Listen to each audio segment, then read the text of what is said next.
Hey guys, and welcome to the Movie Champ Show, episode 7. I can't get the other hand up. Anyway, episode 7. I am the host, Walker Cheatham. With me today I have... EJ Flemming. Zakary Cheatham.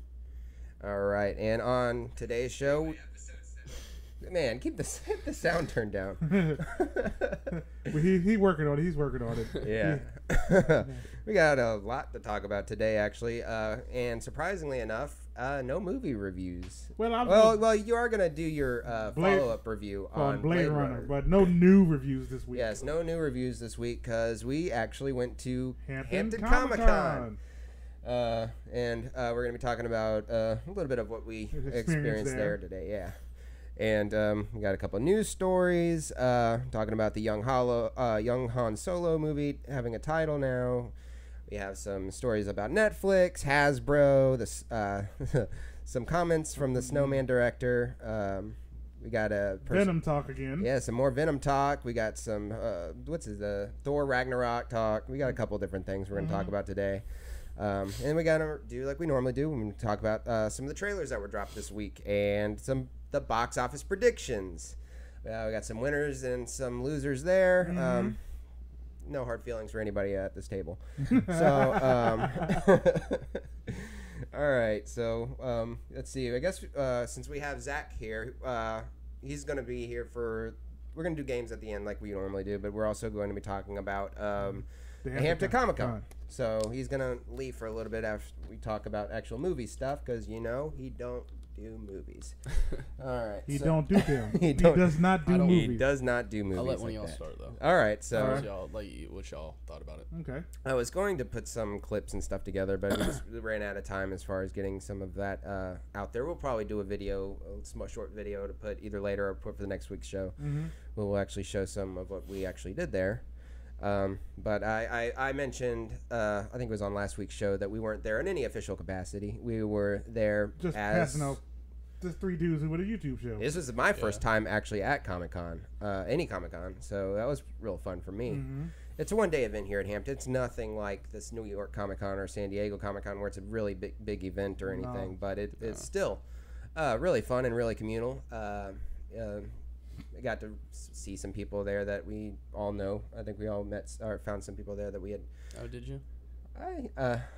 I saw somebody that I knew of. Yeah, I'm not a personable person, so even if I did find somebody there, I know I'm not the kind of person that wants to go talk to them. Yeah. I am very Let much them keep their space. I am very much an introvert. So that is an introvert with a YouTube show. That makes sense. Yes, I'm an introvert with a YouTube show. I don't have to see anybody. That's very true. That's very true. Yeah, it's always been me and my computer, so it's not that bad. Makes sense. So, anyways, we all got to see a little bit of what we all enjoy. There's a little bit of movie stuff there, a little bit of comic book stuff, video game stuff, and a little bit of horror stuff. Yeah. Zach actually probably bought the most out of anybody here at this table. Yeah. He balled out of control at the dealer table. So yeah. So I think he wanted to show off some of the cool things that he was able to pick up there. Yeah. We'll get to that though. We'll get to that. What are we building up for? I mean, do you want to talk about what you did? Oh yeah. One of my major experiences is, I may have said this on the show earlier, I'm a major wrestling fan, and then one of the dealers in the dealer room actually had his own personal actual wrestling titles on the table, and he let me pick one up, place it on my shoulder, and take a picture with it. Yeah. And that was like a really cool moment for me because I actually was really holding a 10-pound wrestling championship in my hands. There was like a moment that they could tell you that it was like I could not stop smiling for like an hour. Yeah, you were really excited. Yeah, I was really excited about that because as a wrestling fan, I've held the replicas, I've held the toys, but here's a man who's actually won this and actually letting me hold it. That was pretty awesome. It was a pretty awesome moment for me, and that's probably a moment I'll always remember. And for me, like I said, there were some people there that I probably knew from work, and I just didn't feel the need to go and talk about myself around over there. But there was some I don't remember the man's name. He was he did some of the artwork for Archer. I forgot the man's Sam name. Ellis or something like Sam that. Ellis, I think that's what his name was. Yeah. Mm. There wasn't this for this one. It was mostly comic book related people. There was no actors. There was no directors. Nothing film based. Yeah, nothing film based. So it was not a lot of for the movie champs to get their hands in over there. But Zach had the best experience because he had a little. Because even though he really doesn't do movies, they had a lot of horror movie memorabilia. Oh, and if he wants to, show us some. Yeah. Show us some of the stuff he picked up. So first thing I want to show off, I'm very into art, so I was able to. This was a pretty good deal on these, so I had to take advantage of it. And it was probably an impulse buy, honestly. Yeah. Just because I was like, oh, this looks sweet. So I got 3 of these. And for you podcast listeners, check us out on YouTube if you want to see some of this artwork. This really isn't gonna. It's not gonna. We'll try to describe it as best as we can. I'm gonna pass this up to the camera so yeah, they can see. This thing here. It's not even gonna pick up, is it? It's not. It's picking up. I think I can see the red at least. I can't see if the black. Oh, there you go. Yeah, that shows up real well. Does it? Are you being sarcastic? No, I mean, it really does. Oh, like cool. if you look at the screen, you can see it shows up pretty well. Nothing shows up well in my eyes. Oh yeah, you're blind so bad. Yeah, you're gonna pass that one back, and then it's upside down, Walker. Good job. I wouldn't even have known. What you described that? It's a girl with a deer skull on her face with some dream catchers and some like chains and stuff. I am looking forward to the audible on this one. Yes. All right, and That's for a the very last weird one. For the last one. Yeah, this one's kind of cool. I actually like this one. I like that because I have a character in the haunted house that I was actually one year that I was like wearing that exact costume. Yeah, almost. I remember that one. That was pretty awesome. That is a pretty cool design. Yeah. Very so cool. that one's this guy is I told him I'd plug him too. Oh, that's cool. I hope you remembered his name. I have it on the bag. Sweet. We are all corrupted. We are all corrupted. That's cool. Shout out to We Are All Corrupted. And so honestly, like that was probably one of my favorite. I have Here, probably one. I'll hold the pictures while you get the bag ready. Yeah. All right. So I have one more thing that is just equally tied to my favorite with this. Teamwork. Yeah. Makes the dream work. Yes, it does. All right. Hold that. Yeah. Just put it off to the side, but carefully. Mm-hmm. And then these are one of these I'm just really excited about. Along with, I didn't mess it up. It's fine. All right. We're cool. So I'll start with I'm gonna build up for the last one. Yeah. Everybody knows that you're a pop collector. I'm a pop collector. Just put it lightly. I just started. All right, so I don't have very many, but I have a lot. I have a Nightmare on Elm Street pop, Freddy Krueger. What's the number on that one? Do you have the number? 2. Number 2. Is it 2? Yeah. Okay, and then the Jason Voorhees Friday the 13th, which is number 1. Wow. 01. Let's put that in the camera. You guys want to look it up. And then online this, if you're podcasting. I was really excited about because I'm trying to collect. I believe there is 5 if you count the Chase one. Yeah. 4, and correct me if I'm wrong, but 4 Pennywise for the new 2017 Pennywise. And I've seen this one a lot online, and it was really expensive, and I got a really good deal. I'm not going to say how much I paid for it, but I got a pretty decent, in my opinion, pretty decent deal on this one, which is the Pennywise with wig, which was from the projector scene, for those who've seen it. Mm-hmm. So, yeah, that was all my pickups. I didn't pick up anything because I didn't see anything that was worth buying. Didn't see anything that was worth buying. And I could have brought something from this one booth named Video Game Heaven, but yeah, I thought better of it. So yeah, that was my pickups. Let me adjust your microphone. I have who's you adjusting? EJ. Want to put those safely and not step on them like you are right now. I see them. At least the boot prints on the bag and not the pictures themselves. Walker, you are the worst person alive. We're all cool here. It was all cool here.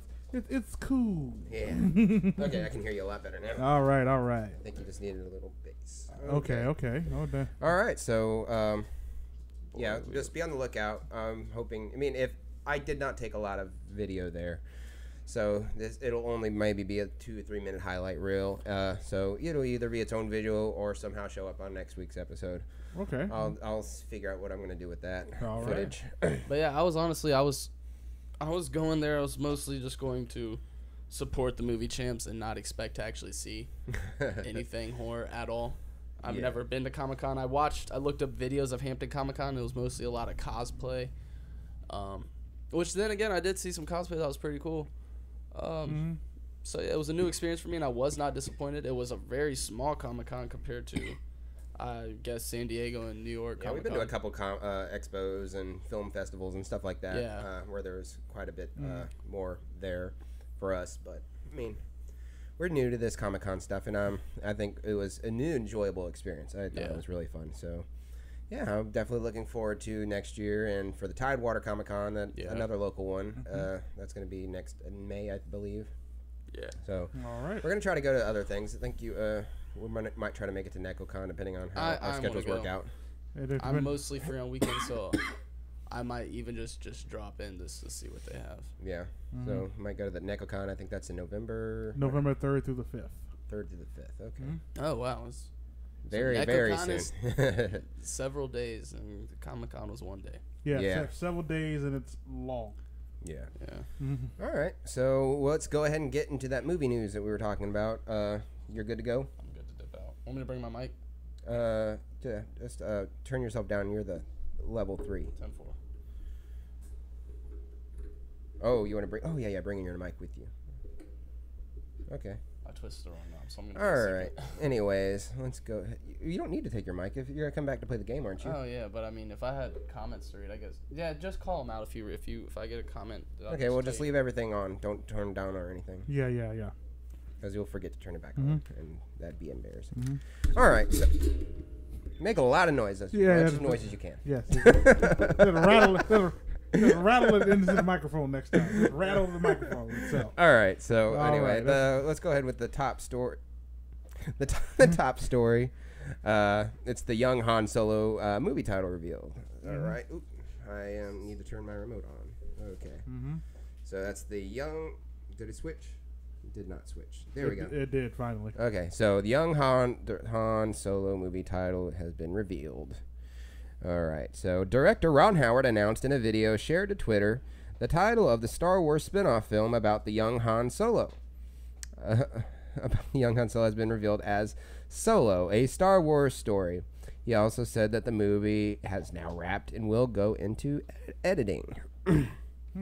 So, what'd you think about the fact that it's just called Solo, the Star Wars story? There's a little bit of pushback from some of the fans about it. Yeah, it's because it's kind of basic. But for me, it was okay. But like I said, I don't know enough about Han Solo to even think of other titles that would have been better as far as for a general movie-going audience. Like, I would almost consider myself as far as for Star Wars movies. I mean, I'm going to go see pretty much any movie that's going to come out. But either way, I'm not a huge Star Wars fan, so I thought it was a fine. And even has a little bit of a double meaning because it's called Solo and it's kind of his own movie. So I thought that was kind of a cool little clever double way. Meaning.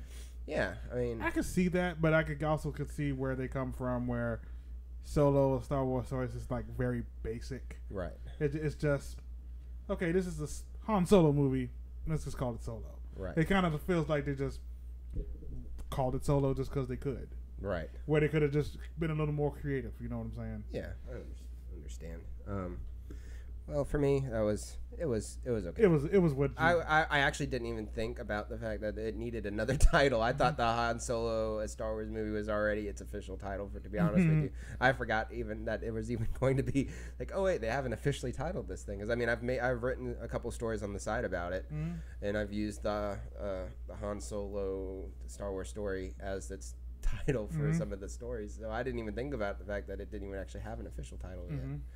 But like I said, I don't mind it, and I understand why some of the people thought that they could have been a little more creative, and some of the story that his backstory and stuff could have been worked into a title. But I don't think it would have worked so well for the people that don't realize that this is a Star Wars movie of its own.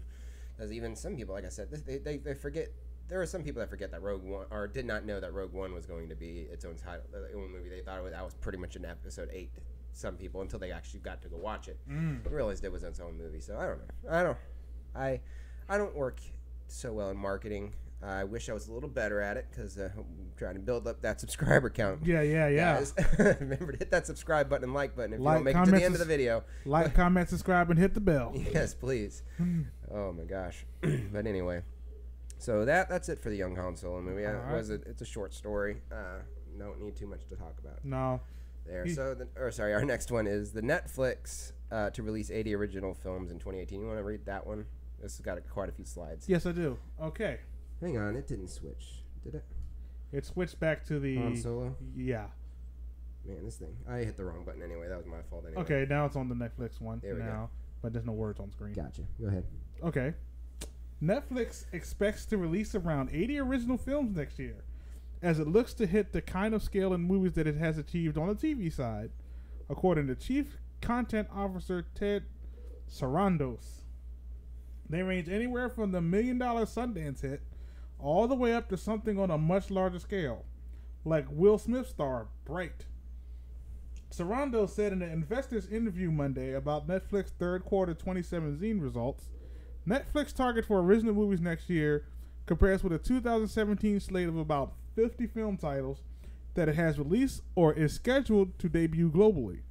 Those include comedies, dramas, anime, action movies, foreign films, and documentaries. What you think about that? You know, I can kind of see why they're doing this, because 2018, is it 2018 or 2019 that Disney's removing all their content? Right. Yeah. So they want they want to be able to fill that void with their own stuff. Well, and then they can monetize it as much as they want because it's their content. This, with Okja being one of the few exceptions, there haven't been a lot of Netflix original movies. I liked what's something about Monday. I forgot what it's called. The one with man.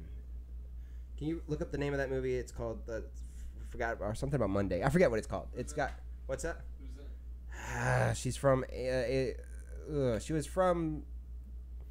I'm blanking on everything right now. The girl with the dragon tattoo, the original one. Girl is in there. Oh, Whatever Happened to Monday. What happened to Monday? Whatever Happened to Monday. I think that's what it's called. Because there was like 7 daughters. They were each named after a day of the week. Yeah. Because they would go out there and pretend to be the same girl every day of the week. I mean, even that movie was okay. I didn't think it was excellent. So, but it had an interesting premise. Yeah, and even Okja was kind of slow as far as pacing, but I still thought it was an okay movie. But either way, quality-wise, they're pretty good movies. But Adam Sandler movies notwithstanding. Yes, Adam Sandler, Kevin James, those movies are terrible. Happy Madison. Yeah, I wish they would not let that. Cause apparently, those are actually the best ones as far as viewers go. Because you know why they view so well? Why?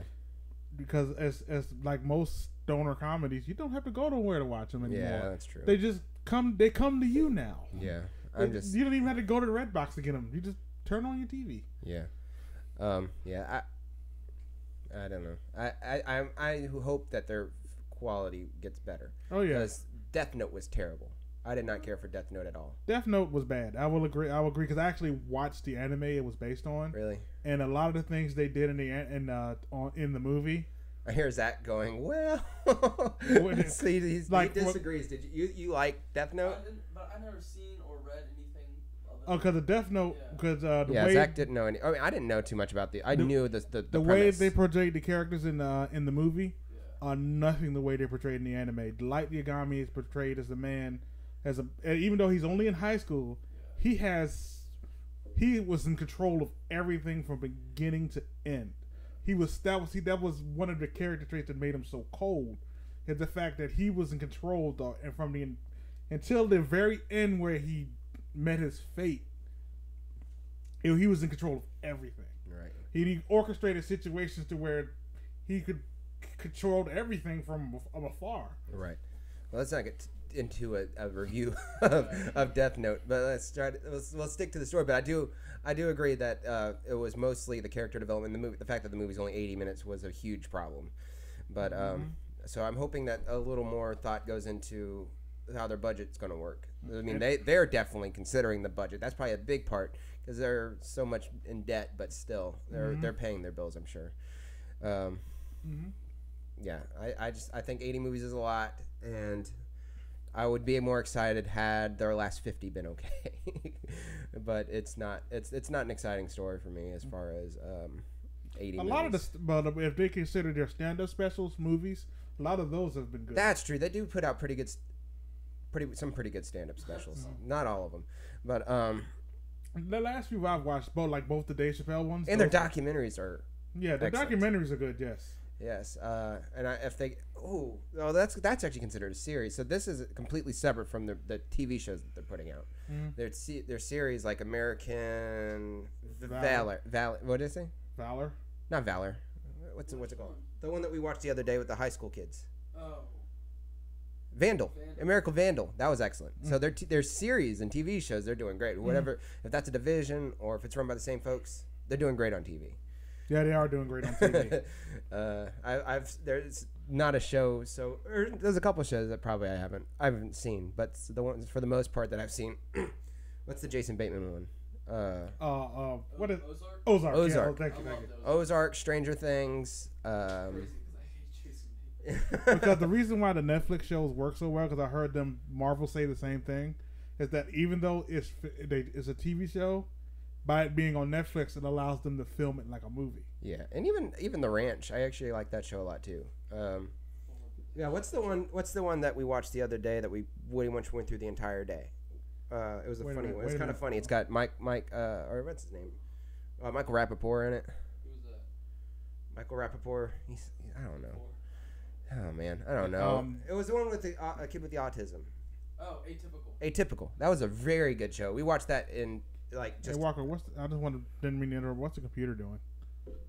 I see nothing. What's wrong with it? That flashing red. Oh, it finally turned green again. It was flashing red and yellow a minute ago. Oh, we may have just lost a few frames. I don't know, but it looks okay now. Okay, I'm glad you were watching that though. Yeah, I was keeping an eye on it just to see if it. We just need to stay in the green. I don't know. Yeah. Okay. So try if you're streaming, Zach, stream on your data. Don't stream on Wi-Fi. Okay. Okay, that's good to know. Cool. Okay, I just wanted to keep you aware of that. Thank you. No problem. All right, so anyway, we'll go ahead and go to the next story. That was a long time we spent on that one. Yeah. Talking about Netflix is something we know. Yes. All right, so by the way, Patreon, if you want to support it, we're gonna have a Netflix and chill there. We can watch some movies together. Oh yeah. The Netflix and chill on our Patreon. That's pretty cool. Okay. All right. So, different story this time. Good gracious, my thumbs. Yes. Okay, so Hasbro launches Allspark Pictures. So, yeah, well, and movie company somewhat. So Hasbro has hired seasoned veteran Greg Moradian to oversee the company's film division, Allspark Pictures, as it attempts to create a full-fledged movie studio.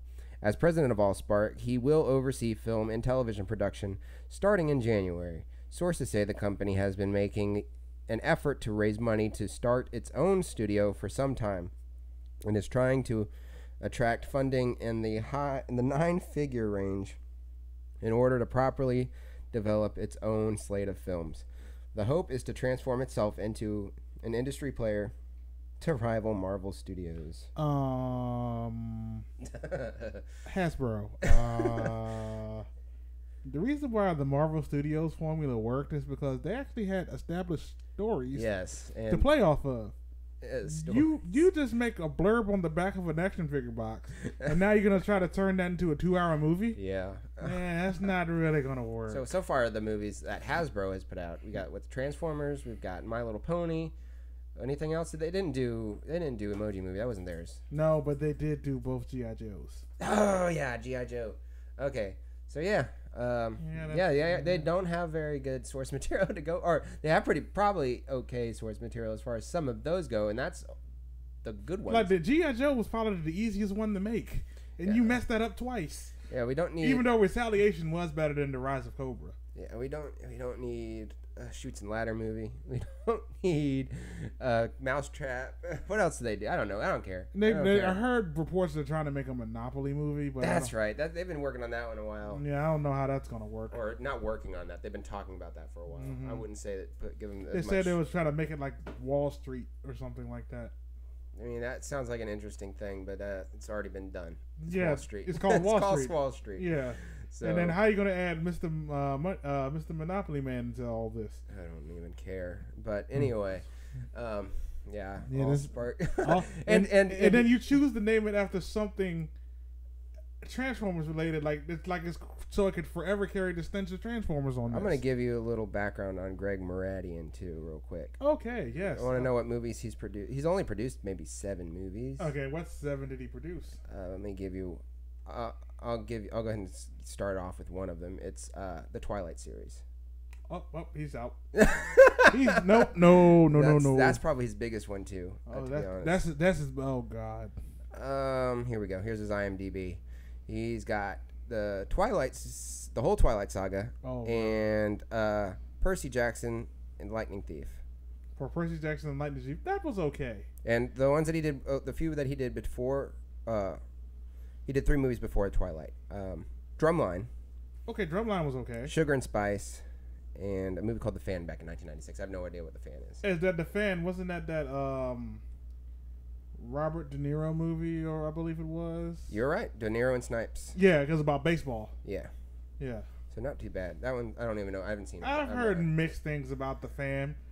Do not remember Sugar and Spice at all. Sugar and Spice was the one with like these cheerleaders that were bank robbers that came out. Oh, that sounds really dumb. It was dumb. It was very dumb. Yeah, no. I'm not missing anything important from his filmography outside of Drumline. So he's running. And maybe Percy Jackson. Percy Jackson was an okay movie. Was there 2? Did they make Sea of Monsters? Yeah. So I don't think I care for Sea of Monsters. I don't. No one did. If I saw it, I forgot about it. Mm-hmm. But the first one was good. Yeah, the first one was really clever. So, but besides that, that's not enough for me to say I'm excited for him to be running a studio. No. So, yeah, that's. They could surprise us, but we'll withhold judgment until we see. Is Allspark something?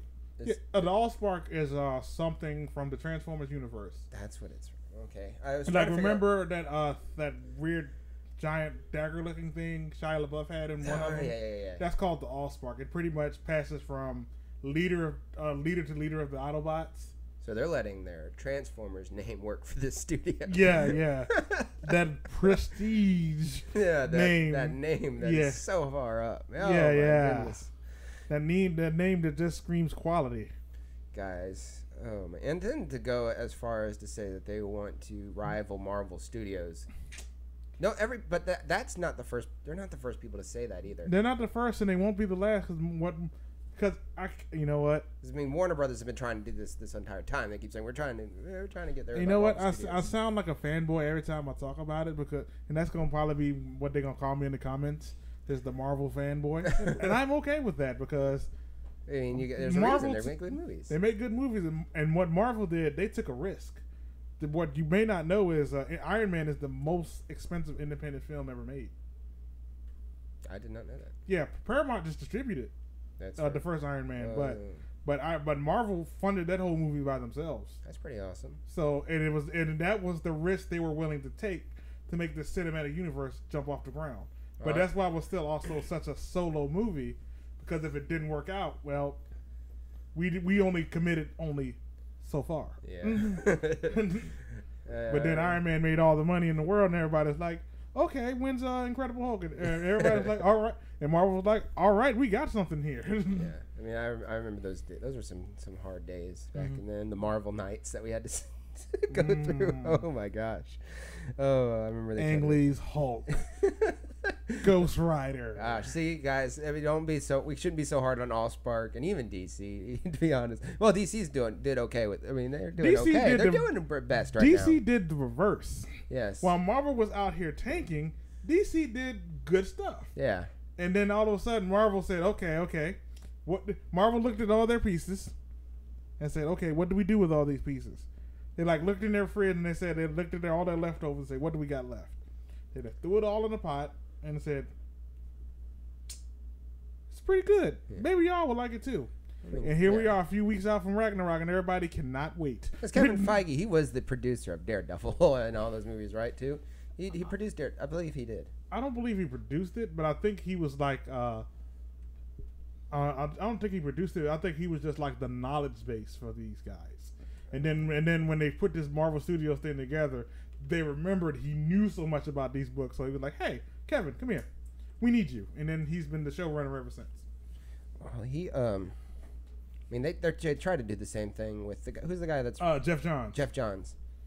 He's not a movie producer. He's not a movie producer, but they only brought him on pretty recently. Yeah. Well, I mean, he's been behind the scenes, working behind the scenes, and he's a great writer for comic books, not for movies. But I mean, he's not doing a good job. Because I thought they brought him in after Suicide Squad. They did, but still. And then the movie they made after Suicide Squad was Wonder Woman.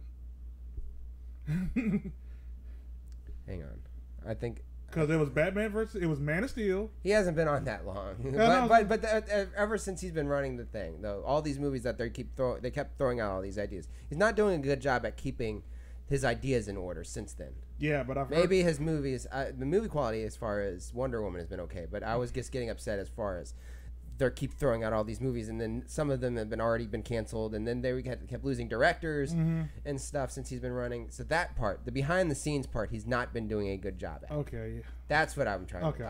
I was like, where did I get this opinion from? And now I'm trying to remember what my opinion was formed. I was like, oh, I based it off of that. Because then you threw it out. I was like, yeah, dang, you're right. It's not the quality of the movies yet.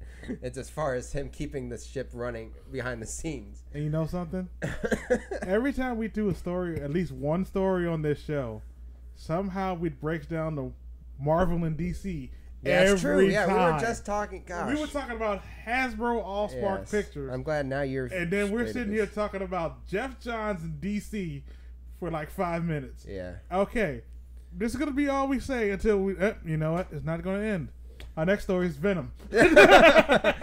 Yeah. Okay. So yeah, we'll go ahead and move on to the next. Let's keep this Marvel train going. Yeah. So Scott Haze is in talks for a role in Venom. Okay. Scott Haze, who appears this month with Miles Teller in the war drama Thank You for Your Service, has joined the project, which is part of Sony's universe of Marvel licensed characters. Am I on the right thing, Zach? You're talking about the Snowman. I am so sorry. You got the wrong Snowman. Now you're on the Hasbro graphic again. Oh, I must not have put. Is this Scott Haze? Did I put the Scott Haze thing? Here we are, Scott. Okay, my goodness. Okay, sorry, the graphic is wrong. It was wrong for a second there. Anyways, okay, let me get back to the top here. Scott Haze, who appears this month in Miles Teller war drama Thank You for Your Service, has joined the project, which is part of Sony's universe of Marvel licensed characters.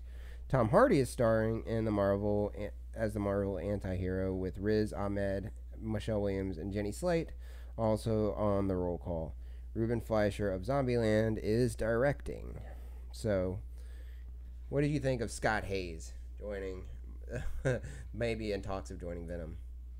I have no idea who this man is. I thought you would say that. And you know what? That might be to this movie's benefit. It might be. Because depending on who he plays, since I have no other knowledge of this man, he could be a complete chameleon in the role. He could become whoever they want him to be. Because I don't see him as nothing else. Like, if Tom Hardy doesn't do this role well, I say, well, you hired Bane. What did you expect? He might try to do something different that may not work, like on Bane's. Like, Bane's voice was kind of cool, but it didn't. But it was also certain moments where, like, that was kind of weird. I don't know if you ever saw this movie, Child of God, which is James Franco directed.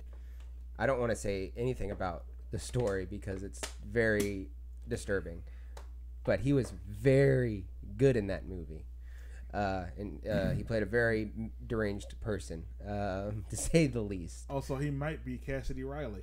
Really? Yeah, that's who Carnage. That's who Cassidy Riley was a serial killer. If I'm getting his name right, and if in the comment section below you can tell me if I'm wrong or not. Cassidy Riley was a serial killer, and while he was in prison, a red symbiote crawled into his prison cell and bonded with him. And it gave him the ability to make his body into blades, which is different from Venom's ability to just give some give some Spider-Man's powers. Well, they said word on the street is that Carnage is going to be the villain in this movie. And then they also said whenever they had cast Riz Ahmed that people were speculating that he may be Carnage, but then somebody from the studio said no, that's not it. So it could very well be Scott Haze, and if it is, Is Scott Haze redheaded? Pretty much. He probably can be redheaded. He's pretty much like a dirty blonde, but still. Yeah, because one of the key traits of Carnage's human form is the fact that he's a redhead. Man, because he's a character actor, so he probably will dye his hair red if he has to. But still, if he's anything like he was in Child of God, then I will definitely be interested in this movie. Because I mean, they've done such a great job so far as casting this movie, and it's getting me really excited about what this tone might be because of the casting, especially with Tom Hardy, Michelle Williams, and Riz Ahmed, excellent actors. So if these actors can carry a bad story, I will be okay with that. Yeah. I'm hoping this is a very good story because they've attracted these actors. But I mean, Scott Haze is no big actor, not an actor big enough for him to be turning down any roles anyway. But still, he's a smart actor. Yeah. So I'm hoping that he's actually was attracted to this story. Something in this script attracted him to it. I mean, and they've done such a great job with Spider-Man: Homecoming. So there's nothing in my mind to tell me that this is going to be a bad story. That was Marvel Studios' handwork. That's true. I mean, but still. And we're back to Marvel Studios again. But still, Sony played a big part in that too. Yeah, they played a part in it. They played the part of the marketing. Yeah. They made sure people saw the commercials to see it. Well, Kevin Feige is still.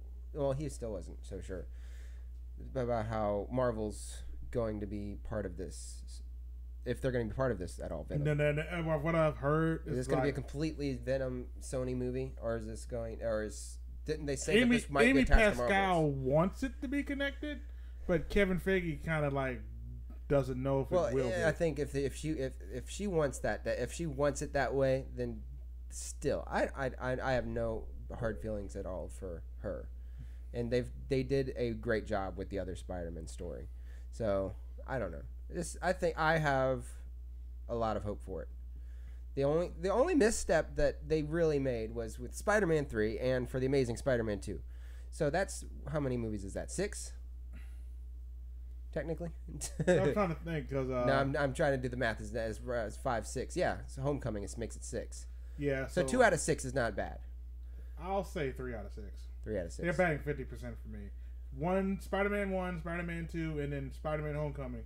Great movies. Yeah. Amazing Spider-Man 2, and Spider-Man 3. Actually, you're right, because the only Spider-Man movies I didn't like was the Amazing Spider-Man movies. Okay. So Sony. I wasn't such a bad. I didn't have as much hard feelings for you as Amazing Spider-Man 1 or the first Amazing Spider-Man. Because I watched it, I just felt like it was a check off the box movie. Yeah, it was. It was like just tick all the boxes to reboot. It was like to reboot it, you need to check these boxes. And then they added a lot of boxes in Amazing Spider-Man 2 and did not check those boxes. That's why that one. Because they were like, this is gonna be the start of our Spider-Man universe. And then $250 million later, hey, where you going? We just made a movie. Guys, if you have not noticed, there's a lot of ADD going on with our talk. Yeah. So we will try to go back to. We will redirect the ship eventually. Back to Scott Haze, because I mean, like I said, there's not a lot to talk about. He has not done a lot of movies, but the ones that I have seen him in, he's been great, and I'm hearing great things. I have not heard great things about his part in Thank You for Your Service, but I don't think anybody's seen that movie yet. So I've definitely not seen it. So okay, let's move on to the next story now. All right, so I guess I kind of already told you, or showed you anyway, what the next one's going to be about, but we'll go to it anyway. So this one's about the Snowman director explains where everything went wrong. I'll read this one. Thank you. Okay. While you get your stuff together. Yeah, okay. Thank you. Director Thomas Alfredson was recently interviewed about his recent movie, The Snowman, by NRK. When he revealed to the outlet that the production was very rushed for his liking, so rushed, in fact, that he didn't get to shoot 10 to 15% of the script for the movie. Isn't that the Rotten Tomatoes score? Yeah. Alfredson said, "It happened very abruptly. Suddenly we got notice we had the money and could start to shoot in London. Our shoot time in Norway was way too short. We didn't get the whole story with us, and when we started cutting, we discovered that there was a lot missing. It was like you're making a big jigsaw puzzle and a few pieces are missing, so you don't see the whole picture. Oh boy, yeah. That's not a good way to talk about your movie in its opening weekend. Yes, isn't that what David Ayer said about Suicide Squad? And we're back to comic books again. Yes, but yeah, he did say that. But let's back to this movie. Back to this movie. Sorry. Yeah, he did say this, and I had heard that they had gone into reshoots for this movie, so a lot of this is his fault. And I noticed something about the marketing about this movie. Just give me a second. Yeah. Catching a little bit of a calf cramp. Did all that walking today.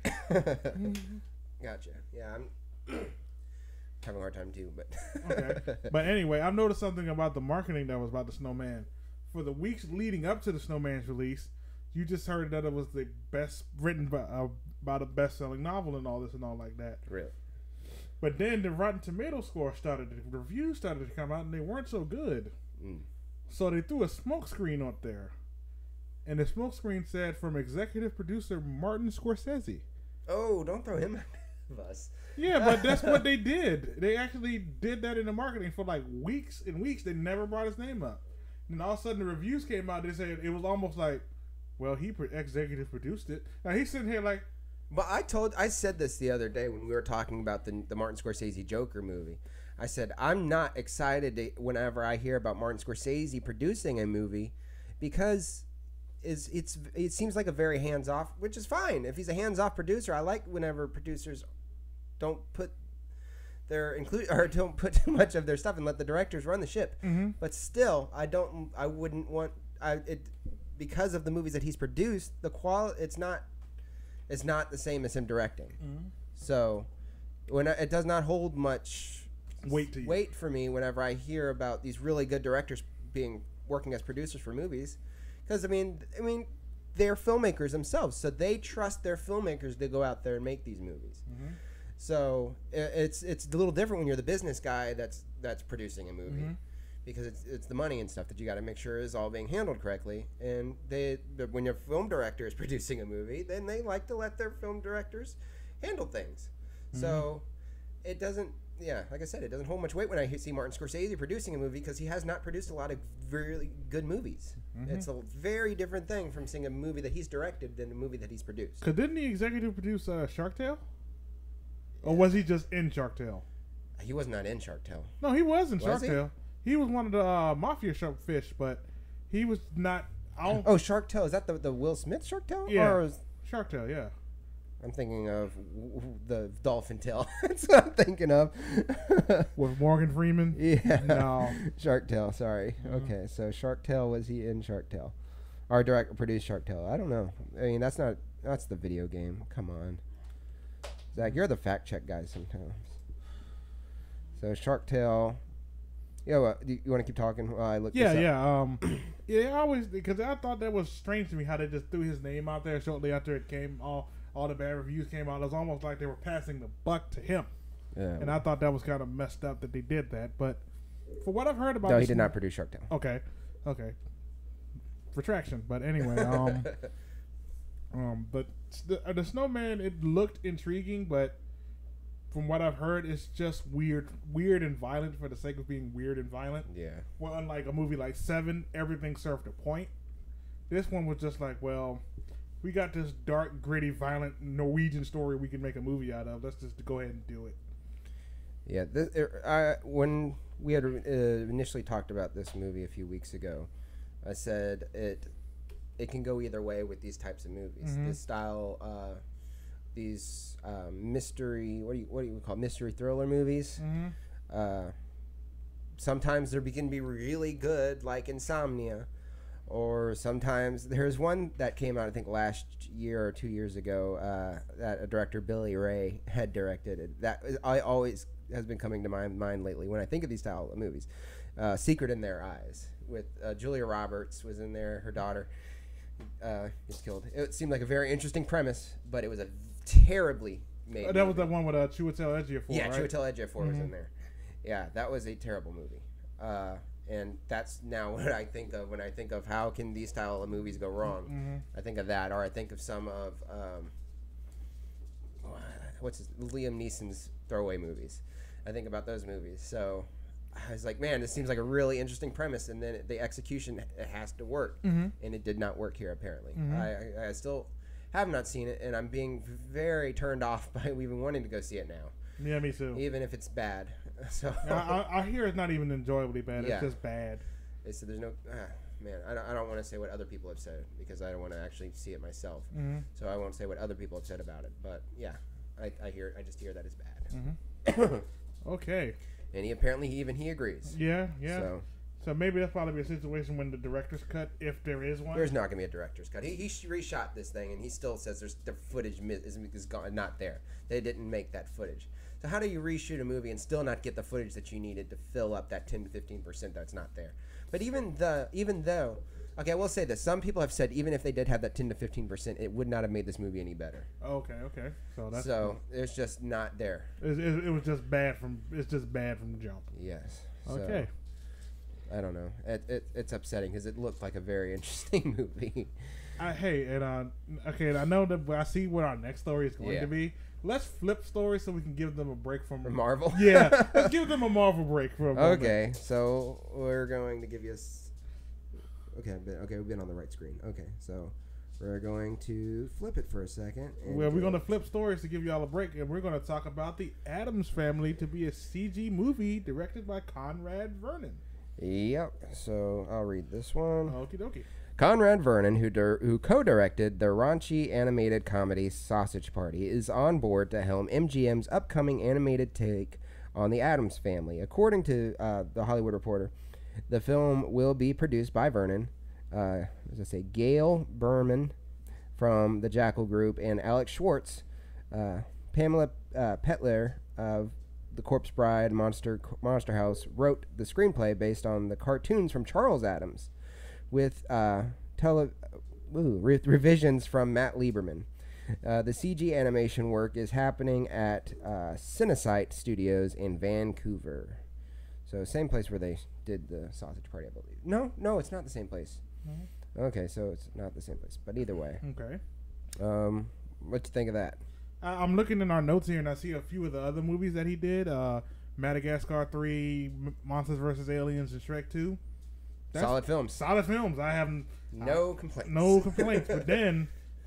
But then I see what Cinesite Studios has made, and I see that it's the Star. Yeah, that's it. The Nativity starring animals. Yeah, the Nativity one about some donkey, I think, is what it is. Yeah, some donkey going to the Nativity. No, I'm not too sure about that one. Yeah. The Star may surprise me, but yeah, I think that's the only one that's even coming out anytime soon that they've done. There was a couple other ones that looked interesting, but they're not out yet, so I didn't put them in the notes because there's no use in it. Yeah, but like the director from the director and screenwriter standpoint, I cannot wait for this movie. I love the Addams Family. Well, I like that they're going from the source material from Charles Addams. So that's pretty interesting. The part that gets me is Matt Lieberman. The last story I heard his name attached to was a Jetsons reboot, or like an animated Jetsons movie that never happened, like 2 or 3 years ago.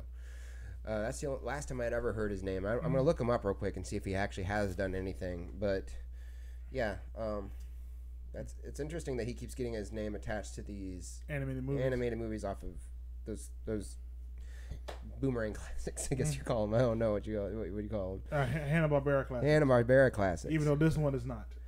It's not. Oh, see, they've even from his IMDb, he's moved from that Jetsons story. I guess that movie's gone now. And the last story he's done was the Dr. Dolittle Tale to the Chief.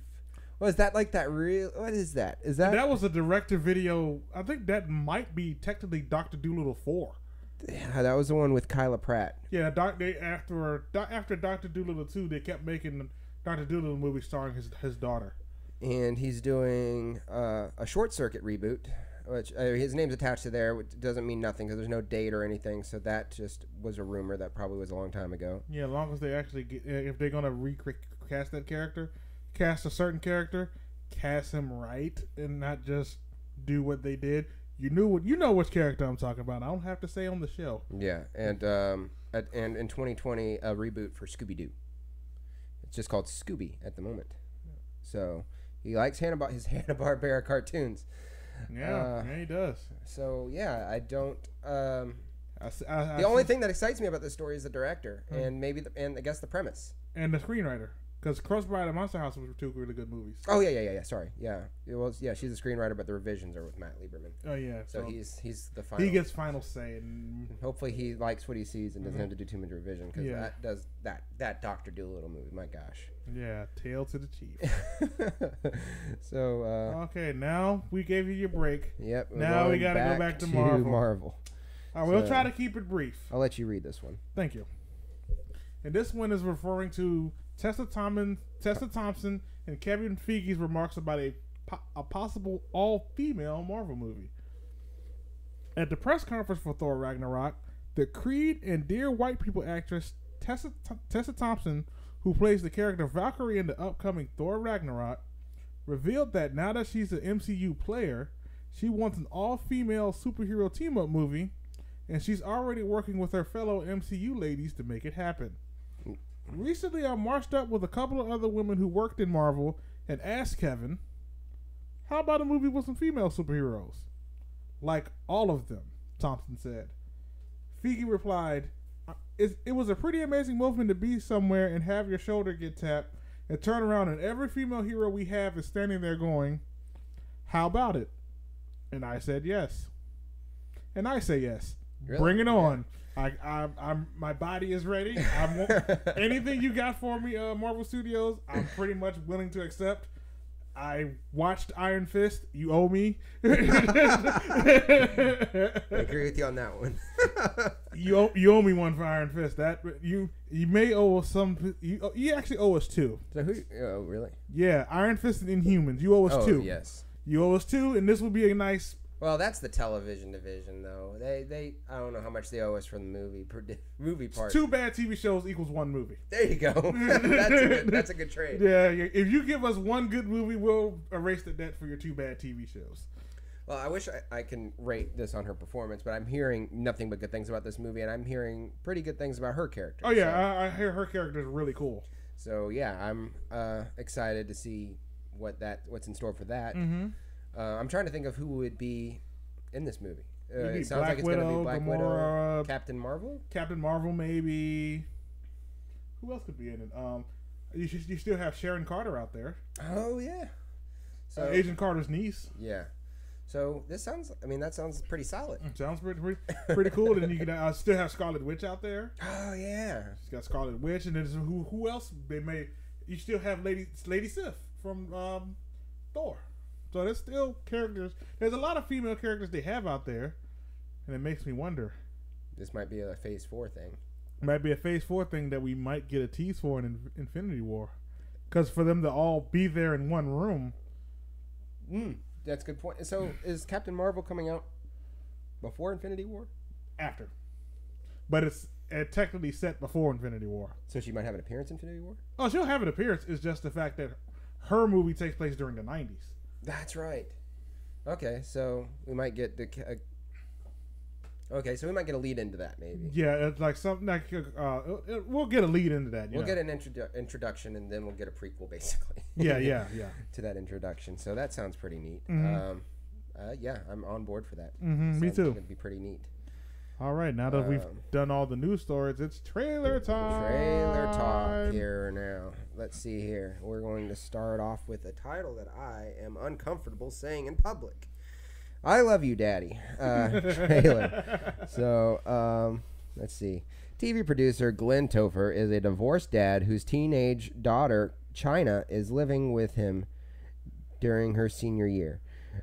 Glenn takes China to a Hollywood party where he meets his idol, Leslie Goodwin, the auteur who inspired his career.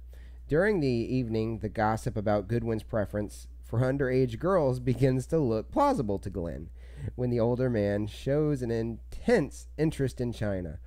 And when Goodwin invites her to go to Paris with him, Glenn has to start doing some serious parenting.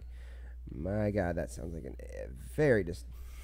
sounds very disturbing and quite the other opposite end of the spectrum from Booty Tank. Yes. The only other movie Louis C.K. directed. Oh gosh, but he's very involved in a lot of other things since then. Yeah.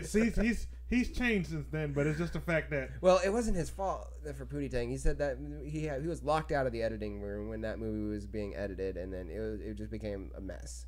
And I think he said he even lost he didn't want his name attached to that film. So there was a lot that went into Pootie Tang behind the scenes that was not his fault. Okay.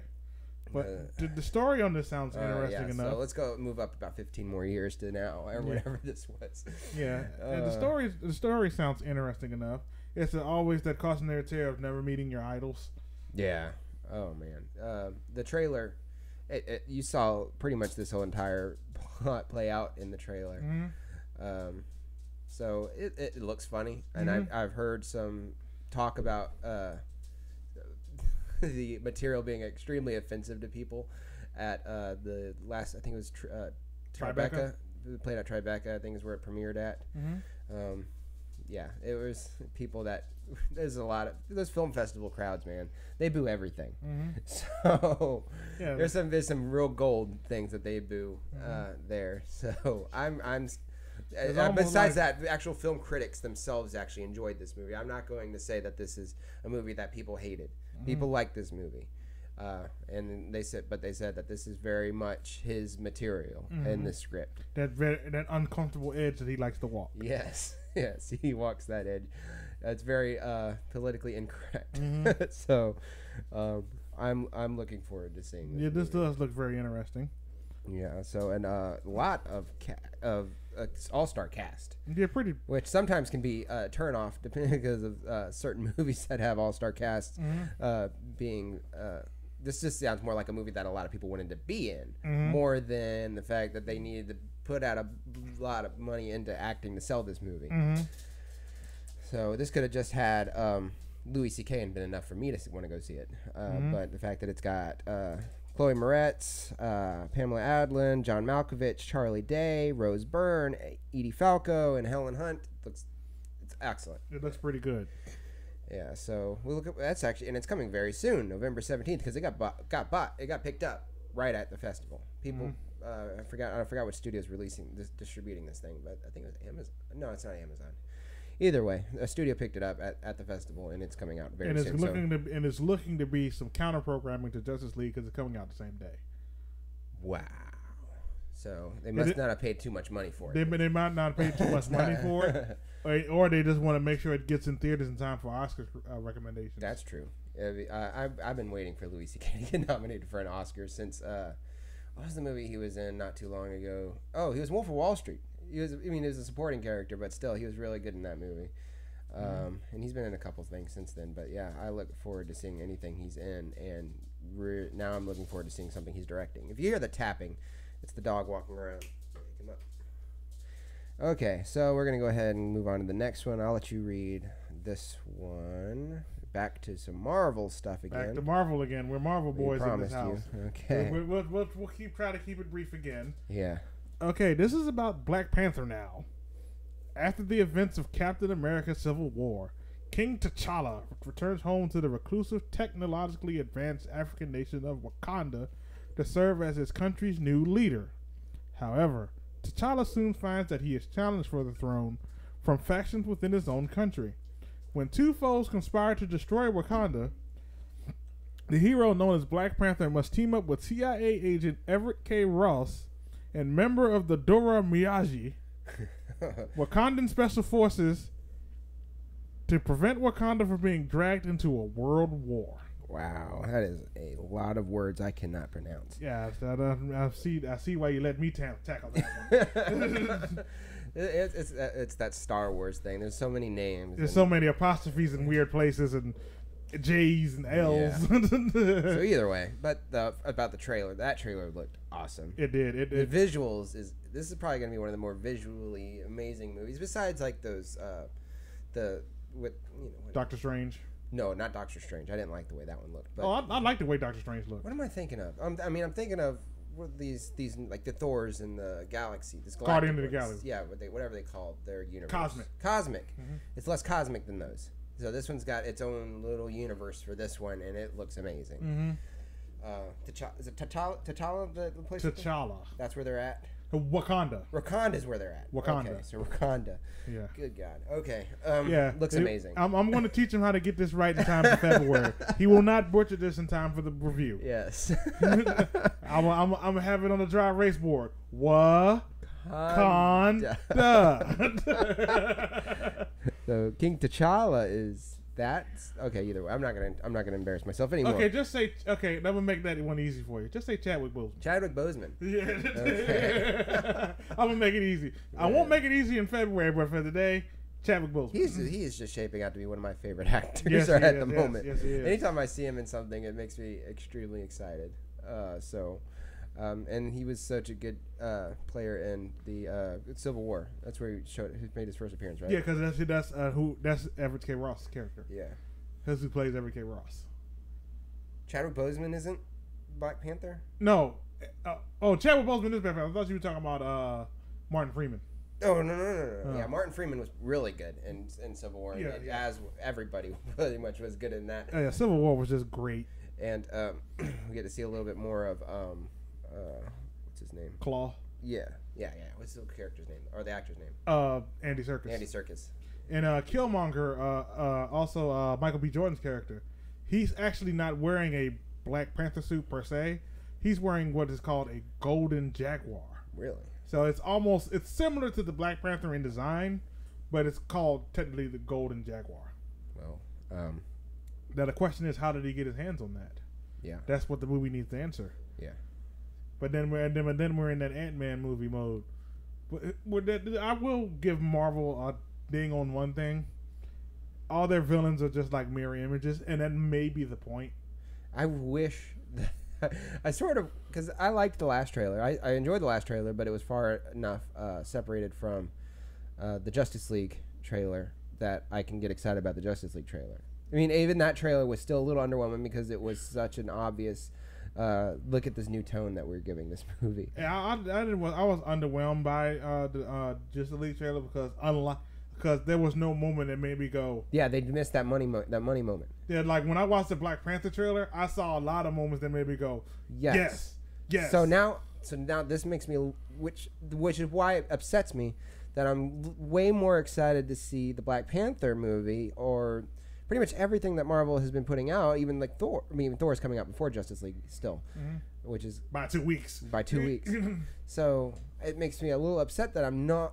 There's nothing DC has out right now that's making me excited to go see a DC movie. No, it's not. So that's not a good place to be. It's really not. So I'm a little torn that I'm having to wait now till February, which is an interesting release date for a Black Panther movie that they chose February. It's before. I know why they chose February. But Are you gonna say Deadpool? Are you gonna say Deadpool? No, I'm not gonna say Deadpool. No, I'm just saying. Know your calendar. Oh, Black History Month. Yeah, know your calendar, and you know why they released Black Panther in February. Know your calendar. So why they pick the end of the month though?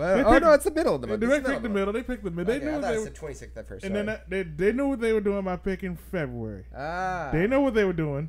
You didn't get it by me, Marvel. You knew what you were doing. We have this one black superhero who is king of African country. Oh, let's drop him in Black History Month. And everybody's like, you're right about that. Oh, man. It almost went over my head till you said something. Yeah. It really did. I would have gone this entire interview not even knowing why they picked February. Like, why they picked February? No, that's why I'm here to tell you these things. Because I picked up on it. Oh, man. But it's a smart move because we will go check it out. We would have checked it out if you released it in like. I would have checked it. Yeah. You could have released it in like the weirdest month ever. You could have released it. There is really no. You could put this movie in January, and I would have been like, it's still going to be good. Well, because the summer they're putting the focus on Infinity War. Yeah. That's why it's not coming out in the summer. Which is more another understandable thing. So it worked out in their favor for it to come out in February. And I think the reason why they moved it to February too, because isn't the Star Wars movie coming out in their normal traditional May slot? Did it get, I thought it got pushed. No. Because we just talked about the Solo movie earlier in the show, and it's coming out May 2018, May 25th. Right. Solo's coming. Oh, May 2018. Oh, that's right. Oh, you're right. No, we just talked about the movie getting pushed back like 2 weeks ago, the episode 8. didn't we? No, that was 9. Oh, I mean episode 9. We're talking about the Solo movie. Right. So 9's coming out 2019 December. Yeah. There we are. Yeah. We're on track back now. on track. All right. So yeah, May is Han Solo. May is Han Solo and Infinity War. Right. So it makes sense. It makes sense because if you really think about it, it's not that weird of a release because Winter Soldier came out in April. Yeah. Whew, man, my head is hurting. Okay. Okay. So, now the 12th. We got this December. Sorry. Yeah. Let's go back to Black Panther. We'll figure this out in a second. I'm all confused now. So this December is episode 8. This December is episode 8, and then May next year is Han Solo. Yeah. Okay. Han Smuggler's Tale. That's a different thing. What is that? Han Solo, a Smuggler's Tale. A Smuggler's Tale, a Star Wars story. That might have worked. No, yeah. A smuggler. Yeah. Okay. So May 25th, 2018. Still its release date. That is very soon. Yeah. After episode 8. Yeah, because technically it doesn't it can come out when it comes out because it has no bearing on episode 9 because it's technically set before episode 4. Okay. So then we're just gonna have to wait an entire year and a half for another Star Wars movie after that. Okay. But anyway, back to Black Panther. Yeah. Yeah. This, like I said, excellent trailer. Excellent story. I see nothing wrong with this. No. Check out the trailer if you have not checked it out yet. I'm pretty sure a lot of people did because it blew up the internet. Oh yeah, every time a Marvel trailer drops, it blows up the internet. Okay, can you imagine the destruction when the Infinity War trailer drops? That's gonna break records. Yeah, that's gonna break records. Everybody gonna be like, "Look at this trailer." As I really thought we were going to get one of that very soon. I still have a feeling we might. See Kevin Feige promised that before the year's over, we're getting Infinity War. But I mean, I was thinking for Thor. I was hoping it'd be attached to the Thor movie. Why not? That would be technically before the end of the year. Yeah, when people saying before the end of the year, I think December. But now I think about it, this is the end of the year right now. They'll probably put it with episode 8. Episode 8. Yeah, that would be a good idea. It's Disney property. That'll be the perfect way to get people to see, get them excited for that, and then be like, we still got a Star Wars. The problem is people have already seen it. People saw it at Comic-Con. Oh no, you saw what they cooked together for Comic-Con. Right. They have time to throw more stuff in here. I want to see what they showed people at Comic-Con. We're probably going to get all that and more, man. We'll probably get a better version than the Comic-Con one. Yeah, that's true. So let's just be patient and let Marvel do what they let's lay back and let Marvel do what they do. And I know that there's like a camera footage video out there somewhere that I've had the strength not to go look up. I've looked at that twice already. You have looked at it?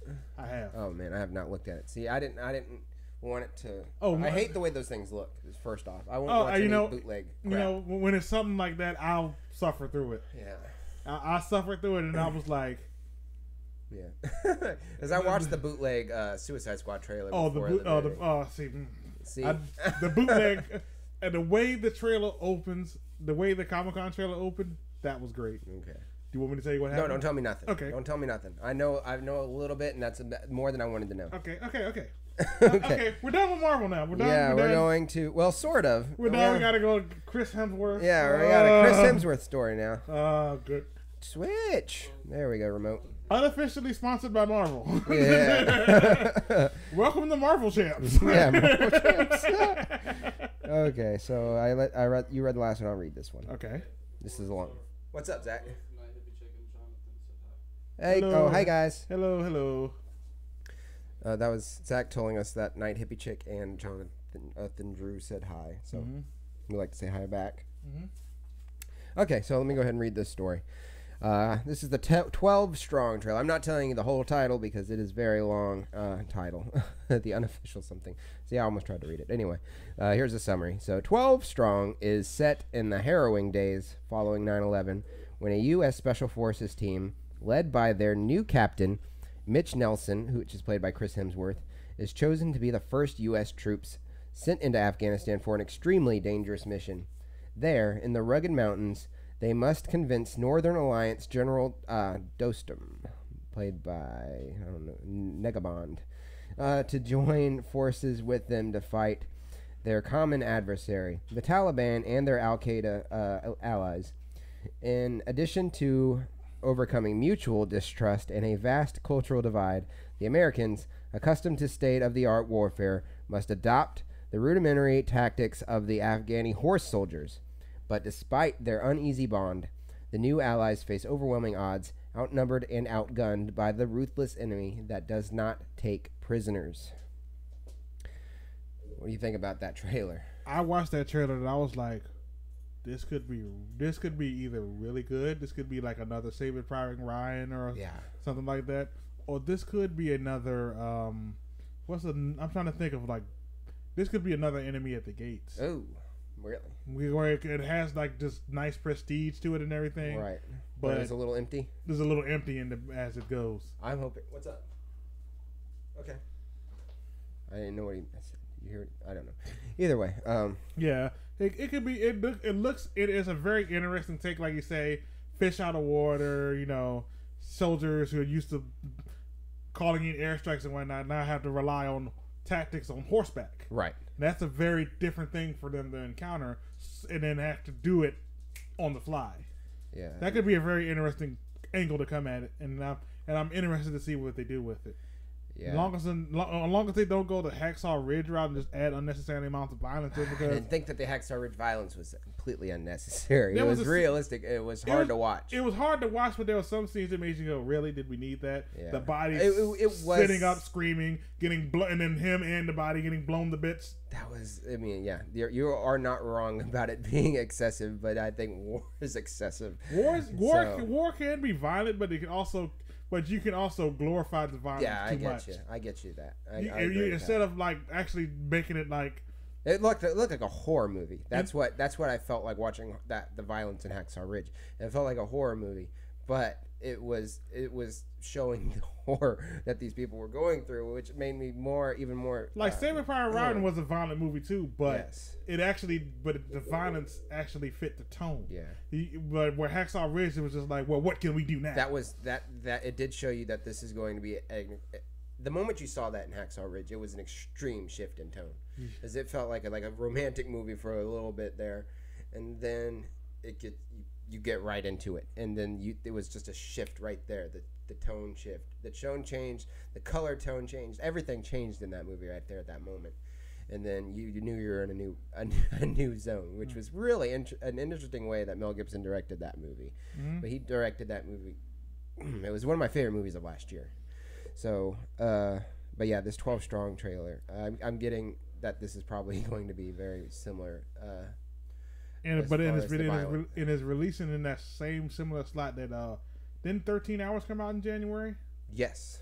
So it's releasing in that same 13-hour slot where they might be having Oscar ambitions, but they're right there on the line for Oscar considerations right there. Yeah, like 2 weeks after that is nomination. But at the same time, though, Chris Hemsworth also did have another movie a while back coming. I know, yeah, that was being pushed for Oscar consideration. That whale movie. Not the whale movie. What are you talking about? I was talking about Black Hat. That was a terrible movie. Yeah, but that had Michael Mann's pedigree on it. That was a disappointing movie completely. Yeah. And it came out in January. But so were a lot of Chris Hemsworth's movies outside of that. What was that one race movie that he did with Ron Howard? Oh, that was Rush. Rush, yeah, Rush was excellent. That's probably the only other thing outside of the MCU that I like Cabin in the Woods. It's one of my favorite movies for what it is, but it's not an Oscar movie.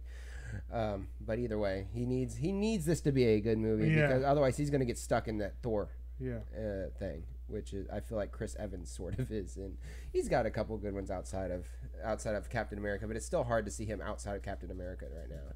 Yeah. So he has to grow a beard and stuff. And which he does for Infinity War. He does grow a beard for Infinity War?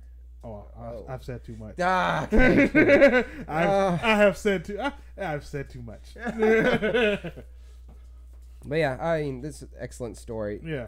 Excellent. Man, excellent cast. The director, this is his first movie, so there's not much to be said there for the director. But it looks the special effects and everything that you saw in the trailer look outstanding. Mm-hmm. So I feel like it's going to be a pretty solid movie. Michael Shannon, Michael Pena, Elsa Pataki. So you got Chris Hemsworth and his wife in the same movie together, which is cool. Mm-hmm. So maybe that doesn't always work for chemistry. So I don't know if they're even supposed to have that kind of chemistry in this movie. Mm-hmm. I don't remember what her character is supposed to be. Yeah, but I can't. But it looks interesting. Yes, it does look interesting, and I'm looking forward to seeing it. So that's the point of it. So we'll see that January 19th, 2018. So right on. I don't know if that's outside the Oscar deadline. I don't remember when the deadline is for the Oscars, but I feel like that meets. Well, you know, there are some in January. I know there's some in January that get the Oscar consideration. It's not cut off in the beginning of January. I think what it is like there's sometimes they release it like a limited engagement a few weeks before. Yeah, so and then it goes everywhere in January. So maybe I think it does. I think it might be playing at a festival. I didn't look into that. If it's playing at a festival in December, because Live by Night did the same thing, didn't it? Where it was like everywhere. It did like the theater, like the limited theater run. Yeah, they do the limited theater run for the Oscars, and then they'll do the wide release whenever they want the world to see the movie. So, yeah, and now here's another one that's definitely getting Oscar talk and had a really good trailer. So, I, Tonya, very first teaser, actually. This is only a teaser, so there's not too much there. So, here's the premise of that here. Tonya Harding rises through the ranks of competitive figure skating only to find disgrace when her husband tries to eliminate her rival. We all knew that story. Yes. So, I didn't need to put too much into that. Tonya Harding versus Nancy Kerrigan. Yeah. That was a very weird day in the news. So, we saw a little bit in this trailer. It's only like 45 seconds long. It was a very short trailer. So, but anybody familiar with the story knew what they were showing us. So. And I think that was the best way to go for the first trailer. That was pretty cool. You see her smoking that cigarette, and then she takes it, puts it out with her skate. It's like pretty neat. Yeah, that's the kind of woman Tonya Harding was. Yeah, she was graceful on the ice, but off the ice, she was kind of rough and tumble. But visually, I told you about this the other day when we were talking about Marshall. How you can still tell a really good biography story and get really creative with the visuals and the cinematography. The cinematography of this movie looks awesome, and I'm really looking forward to seeing how they fit in some of this ice skating stuff because it looks really interesting. So this is probably going to be a top contender. She's definitely, I feel like it's safe to say she's going to be nominated for Best Actress. What's her name? Margot Robbie is going to get nominated for Best Actress for this movie. She's the movie's was received very well at the film festivals that it played at last month, and excellent trailer, excellent cast. So yeah, what do you think? I'm going to go see I, Tonya. I never thought I would get excited to see an ice skating movie, but for Tonya Harding's story, I'm going to go out and see it. If a movie's done well, you can make anything interesting. Right. So I don't believe in the whole. I never thought I would be excited to see a movie about this. Right. I'm always believed that if you make it interesting, you can make a movie about anything good.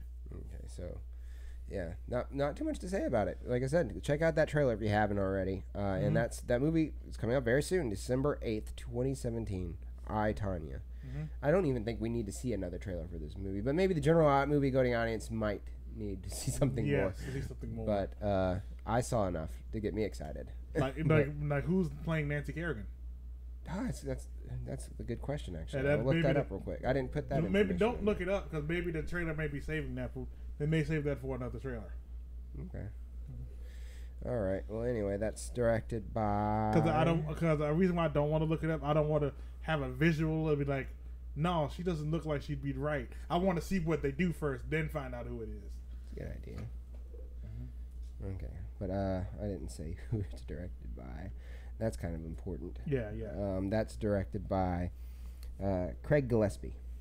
Okay. Yeah, Craig Gillespie. Also stars Bobby Cannavale, who's really good. Cannavale. Yeah. Okay. So actually,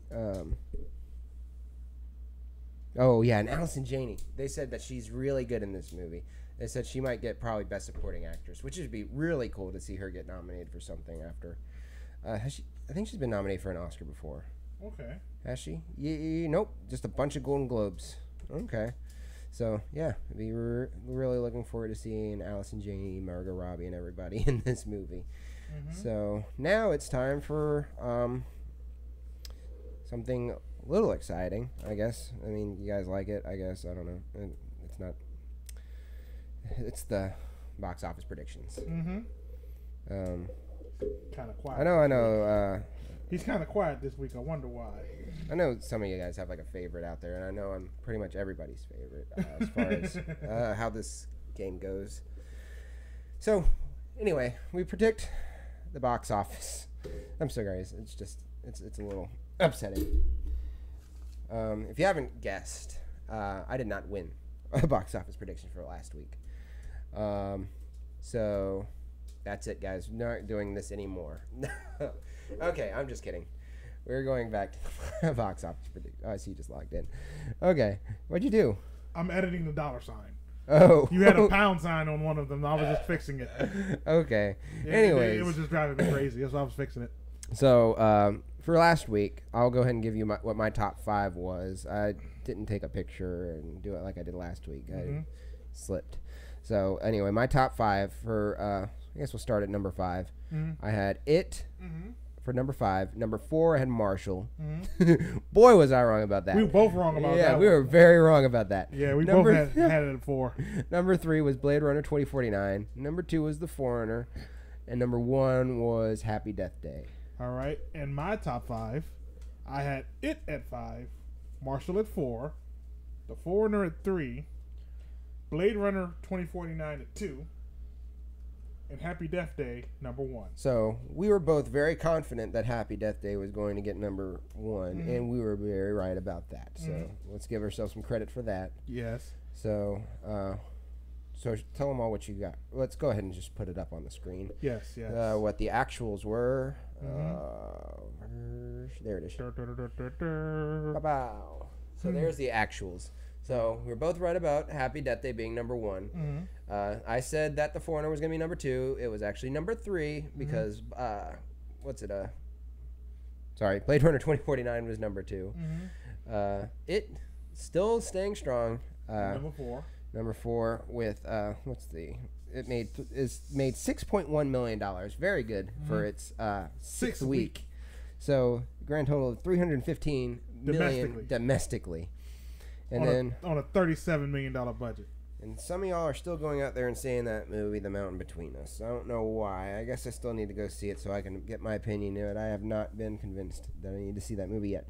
So $5.8 million for that with a $20.6 million domestic total. Okay, so I have Should we say what's coming, or should we?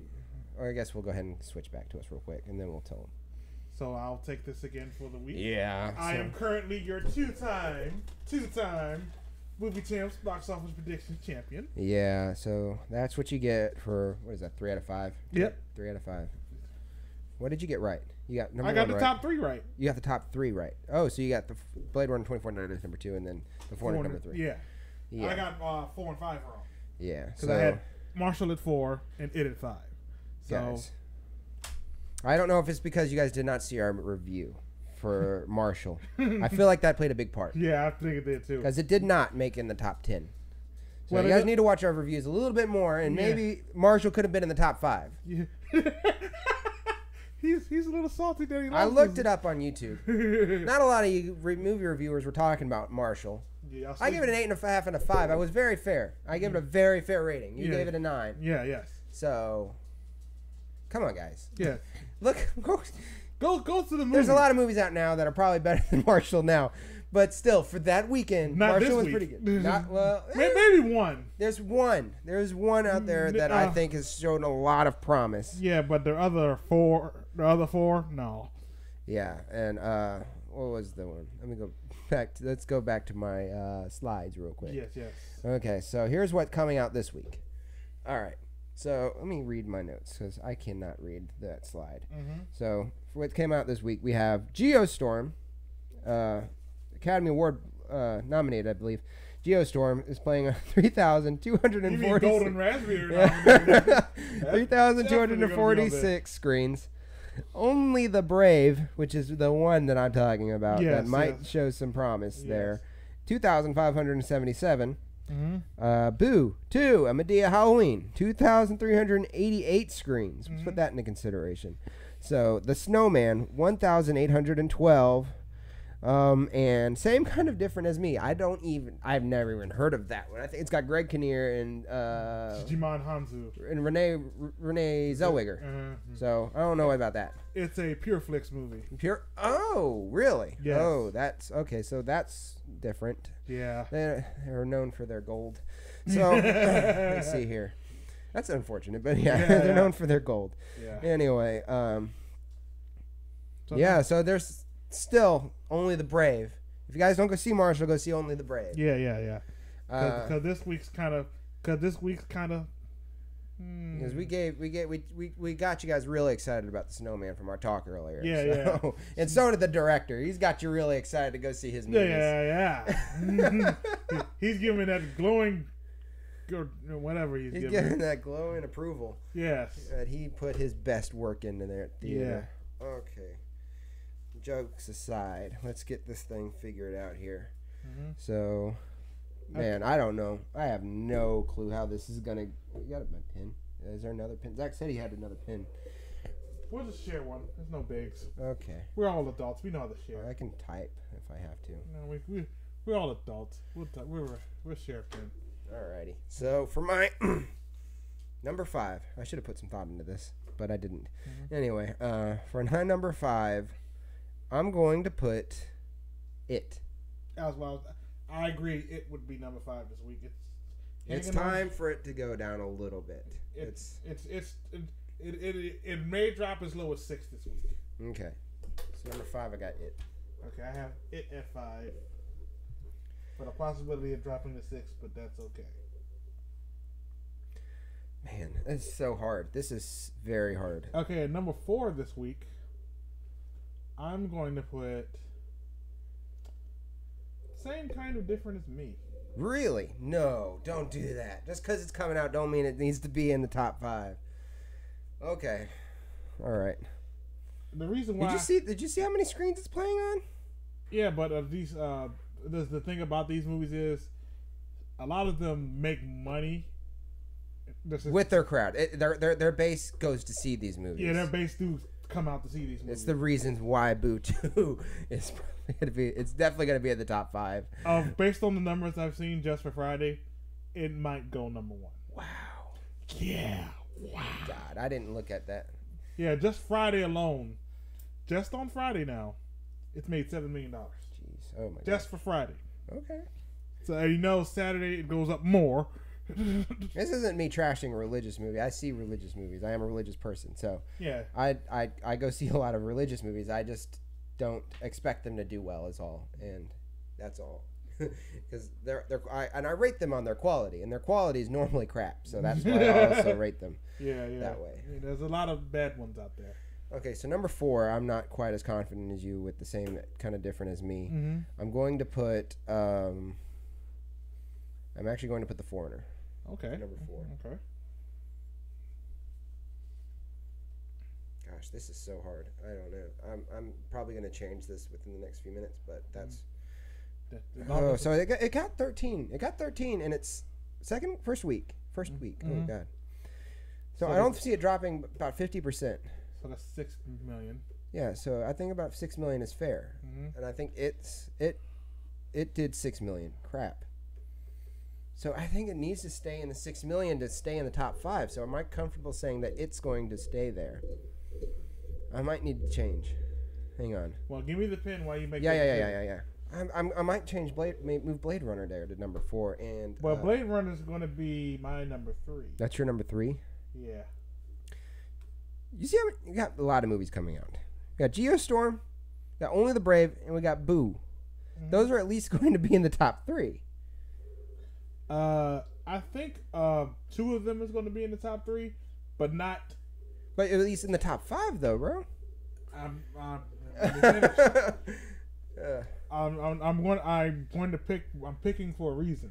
Okay. The way my list is going to come out, and the one to leave on the list, you're going to understand why I left it off the list. You know what? I'm changing The Foreigner. I'm changing The Foreigner to. I think it's made all the money it's going to make big time. I'm changing my number 4 to Happy Death Day. Wow. Oh, okay. Oh. I'm changing my number 4 to Happy Death Day. I'm changing my number 5 to Happy Death Day. Okay, and then I'm putting. Dang, that's a good idea. Christ! Oh, we should have thought about this a little better. Okay. No, anyway, well, that's the fun part because we actually have to do it in real time. Yes, if you don't put thought into it, that's half the fun. We're thinking about this as we do this. Okay. So, do I honestly believe that it is going to? Happy Death Day is definitely going to do better than it, but I'm thinking it is going to stay at 5, and Happy Death Day is going to play at 4. You know what? I'll keep it at 5. Happy Death Day is number 4. Okay. I'll take a sip. Now that I'm thinking about it, I'm sleeping on Happy Death Day. Same kind of difference as me is not going to make Happy Death Day money. Okay. And then for number 3, I'm putting Only the Brave. Okay. Number 3 is going to be Only the Brave. I feel like people are going to go see this movie. I'm hoping you guys go see this movie. Because I know I probably will go see it tomorrow. Maybe. Okay, so I need to make some changes to my list. 5 stays at it. 4 changes to Happy Death Day.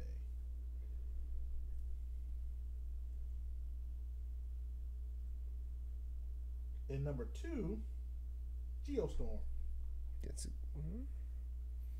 Man, if I thought Geostorm had a stronger marketing, I don't feel like they did enough marketing on it. I would agree. I would probably have put it a little higher. The reason why I put it is it's going to be low at number 2, but people will turn it out to see it just for the sheer spectacle of it. So do we have the same top 5? So I'm putting Geostorm at number 2 also. Okay, do you have Blade Runner on your list at all?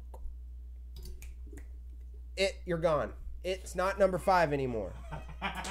Number 5 is going to be Blade Runner 2049. I got Blade Runner at 3. Really? Yeah. Okay, so that's where we change. BR 2049. Okay, and number 2, I have Boo to Amelia Halloween. I changed it. I changed it right on the fly. This is where my heart has it set. It's where it deserves to be. Boo to Medea Halloween deserves to be at number 2. Number 2 is a number 2. At number 2. I just got Boo 2. That's what I'm just going to put Boo 2. Okay. Okay. I was going to try to write the whole thing, but it does not need to be written. You know what? Because that's weird. Because based on what I told you, I'm making Boo 2 my number 1. Oh, my God. Okay. And for my number 1, Oscar contender. Best visuals, best screenplay, best acting. Geostorm will be the number 1 movie at the box office.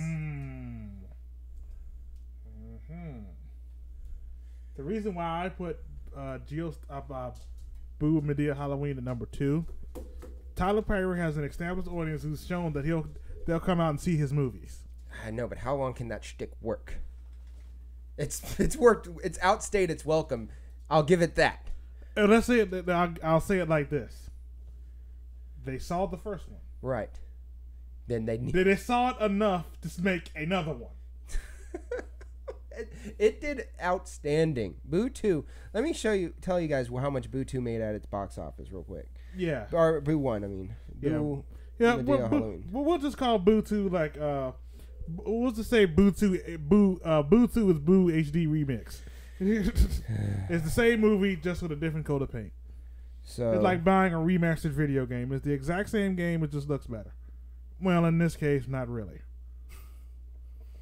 Domestically, Boo Medea Halloween made $73.2 million. On a budget of how much? Probably $2. I don't know. $20 million. So it made almost 4 times its budget. Domestically, that's just domestically. Foreign, it did not do well. When they never do. Most movies like that never do. When they cater to such a niche market, there's no one seeing a Tyler Perry movie in like China. Yeah, a little bit more racist out there. Yeah. Or not in China. I'm not calling China racist. I'm just saying. Hi, our Chinese fans. I'm not saying that. I'm just saying the people at the outside of the United States aren't usually into seeing black comedies. No, they're really not. And also, yeah, you're right. Opening weekend, it made $28.5 million. So it did better in its opening weekend than the number 1 movie we have right from last weekend, Happy Death Day. Mm-hmm. So that's saying something. That's saying a lot, and it may either meet or exceed that number. You know, actually, matter of fact, give me the pen. Okay. Where's here we go. I'm going to say that Boo 2 is going to make at least $30 million this weekend. You're saying $30 million. Mm-hmm. I'm going to put at least. I'm going to go a little lower. I'm not. Man, I want to say it's going to make 25. Okay, so you said Geostorm's going to make more than that. Let's do this. We're going to go try to put some actual numbers to these estimates, to our numbers. Let's try to back these up with some actual estimations here. So I'm going to say Geostorm will make at least more than 25 million. 34 million. Whoa. It's a high number, but dude, there's people that go to see these movies. Nobody went to go see. How did? While you're giving yours, so I'm getting 34 million for Geostorm and 25 million for Boo. I'm gonna look up how much Independence Day 2, because I feel like that's the same. They're targeting the same people here. I would say you would look more for San Andreas. San Andreas did bonkers, dude. Yeah, that's the thing. But there's a lot of different mechanics going on. This doesn't have the Rock back selling this thing though. It's got Gerard Butler. It doesn't have the Rock selling it. It is not in the summer. Yeah. San Andreas. Oh my God. San Andreas opened with 54 million. 54.5. So you're saying Geostorm might be a little 30. Did I say 34? 34 million. 34. That seems fair. It doesn't have the Rock backing it up, but it's got that. But Gerard Butler's star has seen a couple of things since. He has seen. I mean, look how his last one that he did was Gods of Egypt, and that. Then he did London Has Fallen. London Has Fallen did pretty good though, but it had a great first movie. London has fallen.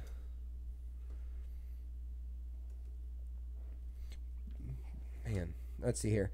London Has Fallen opened with 21.6. Doggone. So this doesn't even have. This has Gerard Butler selling it.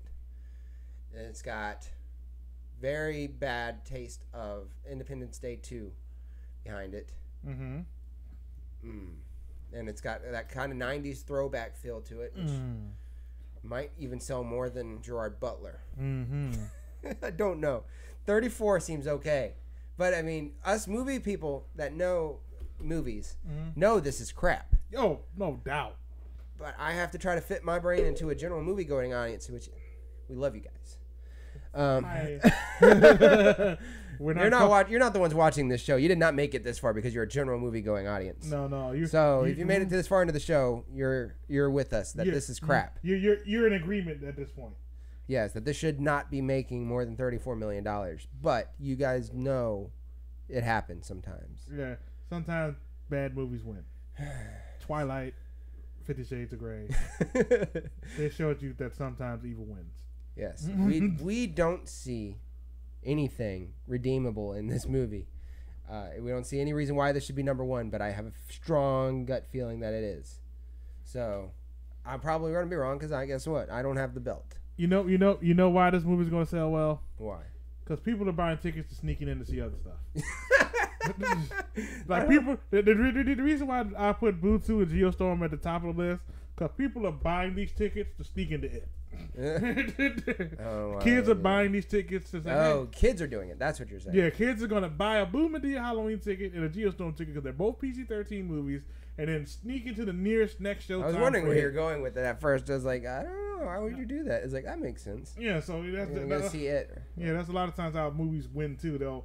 Bad movies will sell gangbusters because the kids will buy their ticket and then go see something else. All right. So anyway, I put 34 million on Geostorm, and I put 24 million on Boo 2. And that's all. I'm only going to do the top two. Is that top two? Because that's the ones we're fighting the most about. Yeah. The rest we can let it fall where they may, but I'm confident that Geostorm is making at least 20 million, and Boo 2 is making at least 30 million. But see, I think for my just to throw these out there in a ballpark, I'm thinking Only the Brave is going to make 12 million. Top.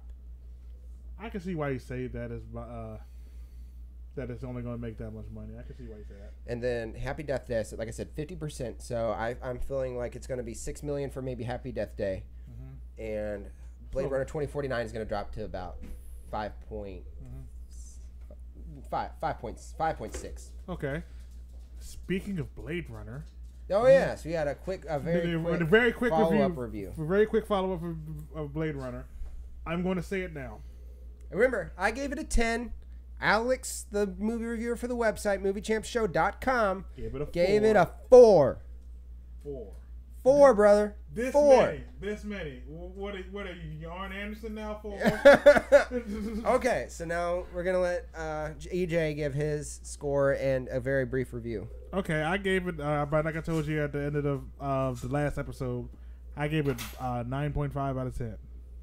Oh, you did say that last episode, didn't you? I gave a score, but I didn't give a reason why. I'm so sorry, I forgot about that. Yeah, but it's no big. That's why I'm breaking it down now. The reason why I didn't go full 10 like you did, I watched it, but then there was one part of the movie where I did check my watch. Ooh, which part? Yeah, I'm trying to remember. It was I guess don't give too much detail about what part it was. It was after he checked. Talking to your mic. After he found out a certain something about at a certain place, he went to a junkyard. Oh, okay. Yeah, it was around that time. I checked my watch, but that was only one time. But then after that scene, I fell back in line. Yeah.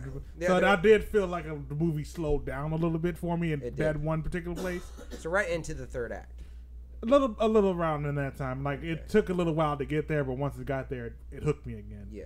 And then the one use of CGI on a particular point in the movie I thought was really cool. I actually thought they had brought a certain person back for the role. That's what you're okay. That's where I was. There was that part.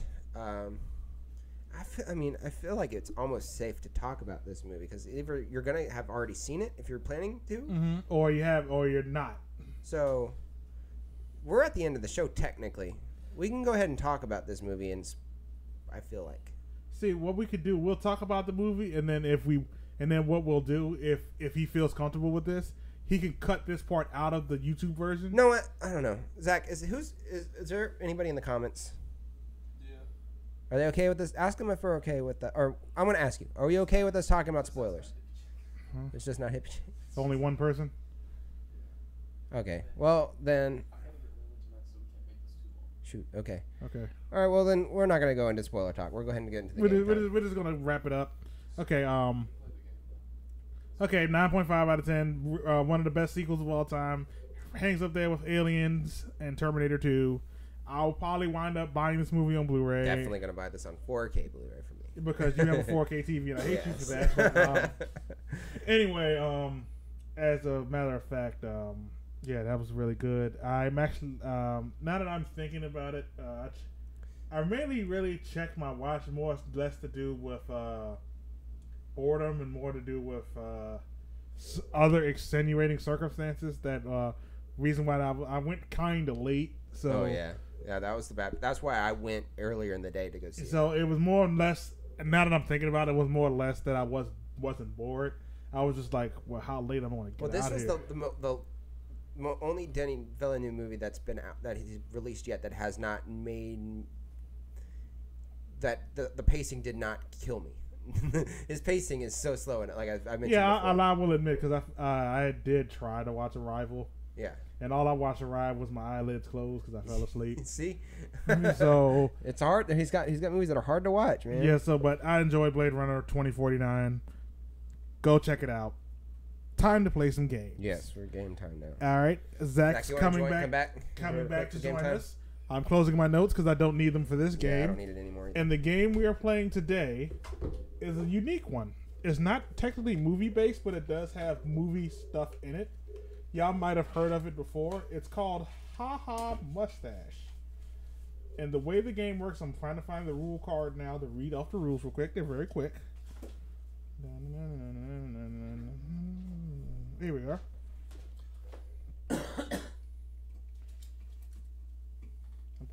And while I'm reading off the rules, you can open up the other two decks and put them face down on the table like this. And while you do that, I'll plug those t-shirts y'all are wearing. Oh, yeah.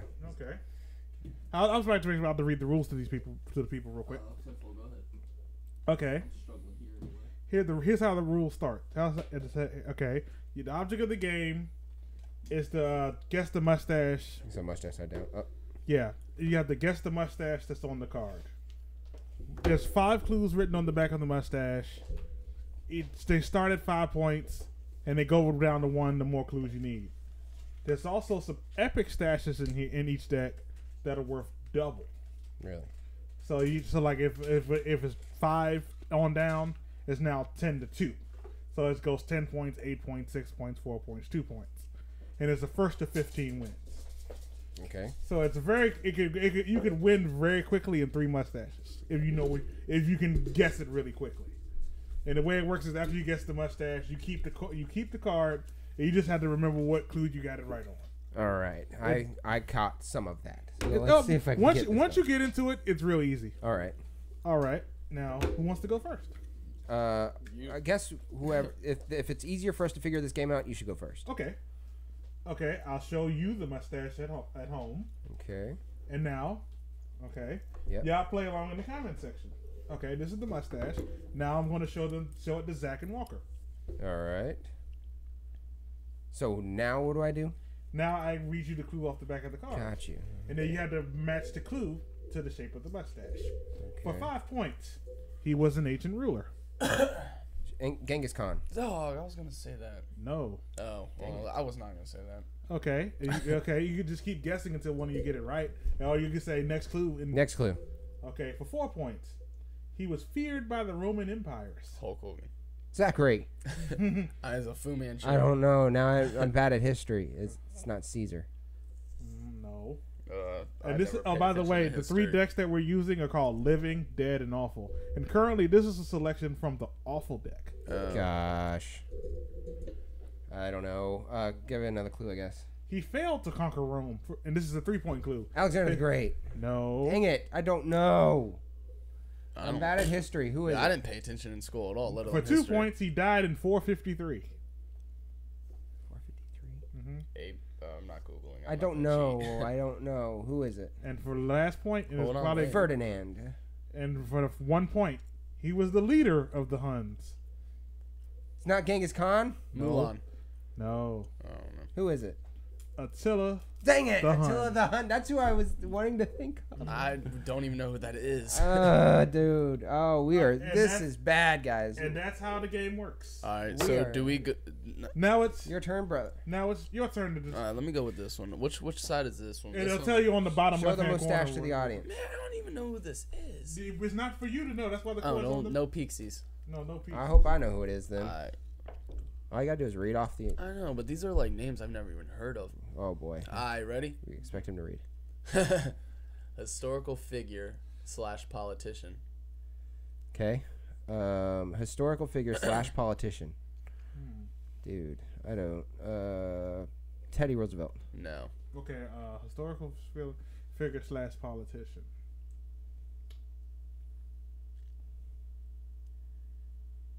Grover Cleveland.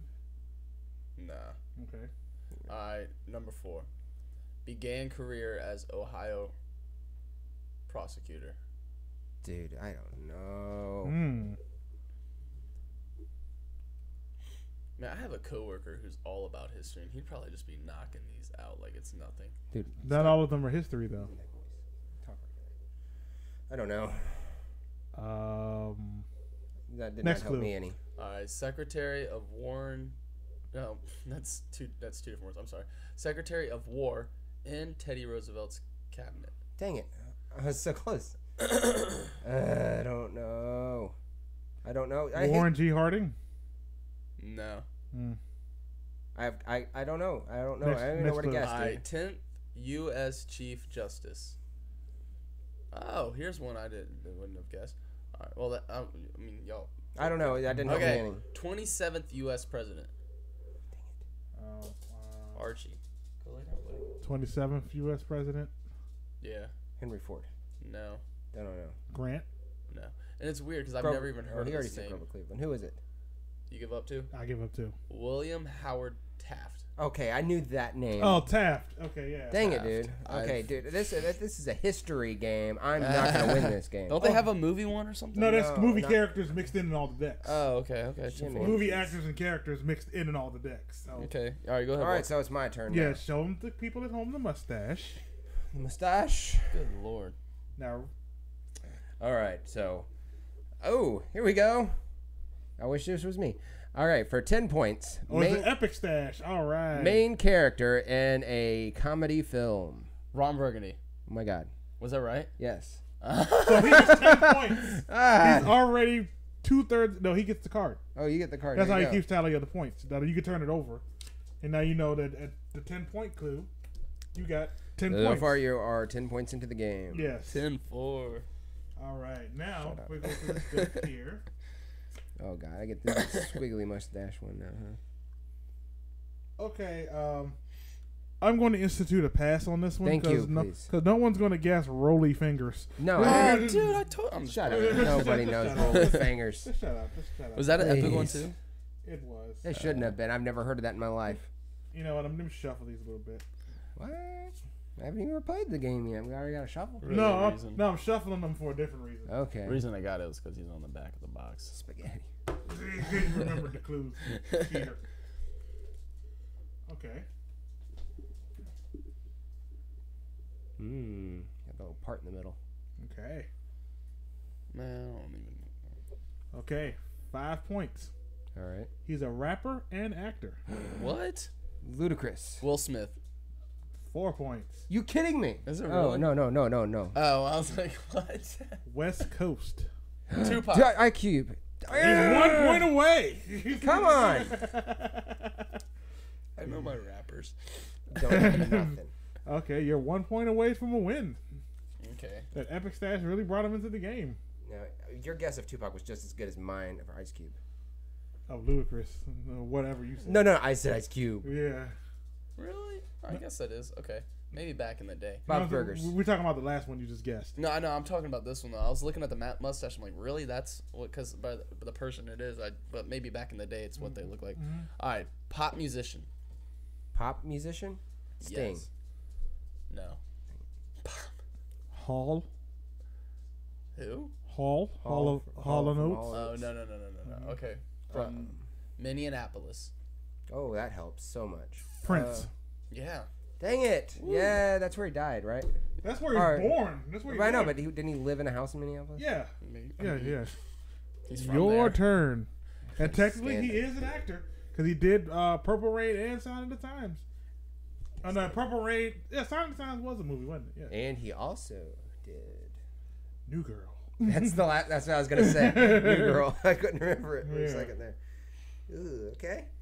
This isn't. I don't know if Zach will get it, but probably not. Historical figure / revolutionary.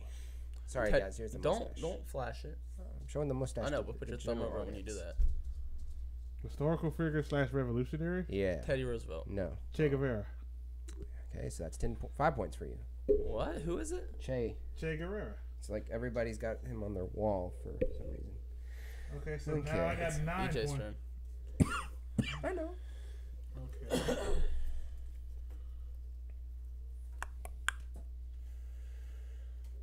Ooh, that's a cool mustache. Fancy. Okay. You can see nothing. It was too For 5 points. All right. Poet, playwright. Shakespeare.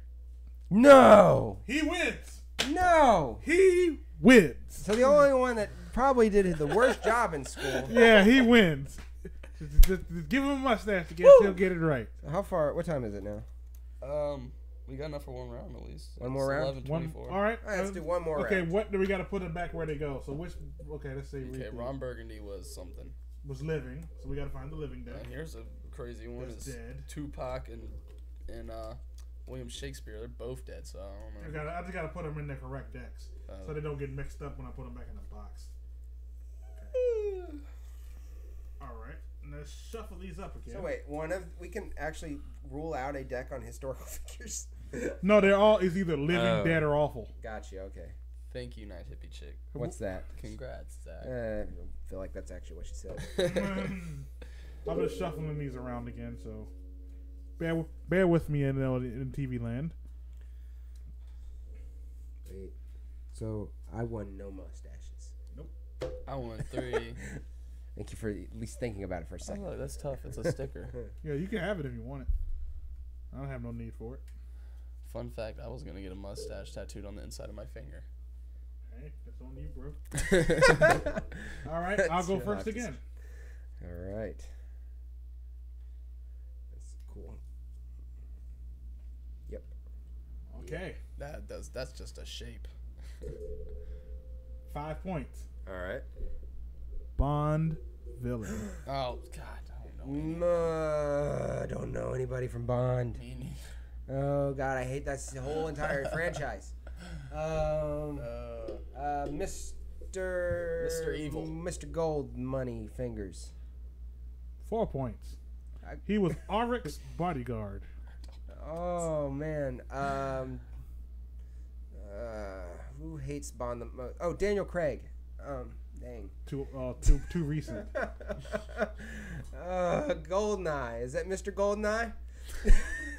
He was in Goldeneye the game. Was he the guy who's like? Did he have sharks? No. I don't know. 3 points. He was Korean. Oh boy, Mr. Wong. Zakary. No. No. No.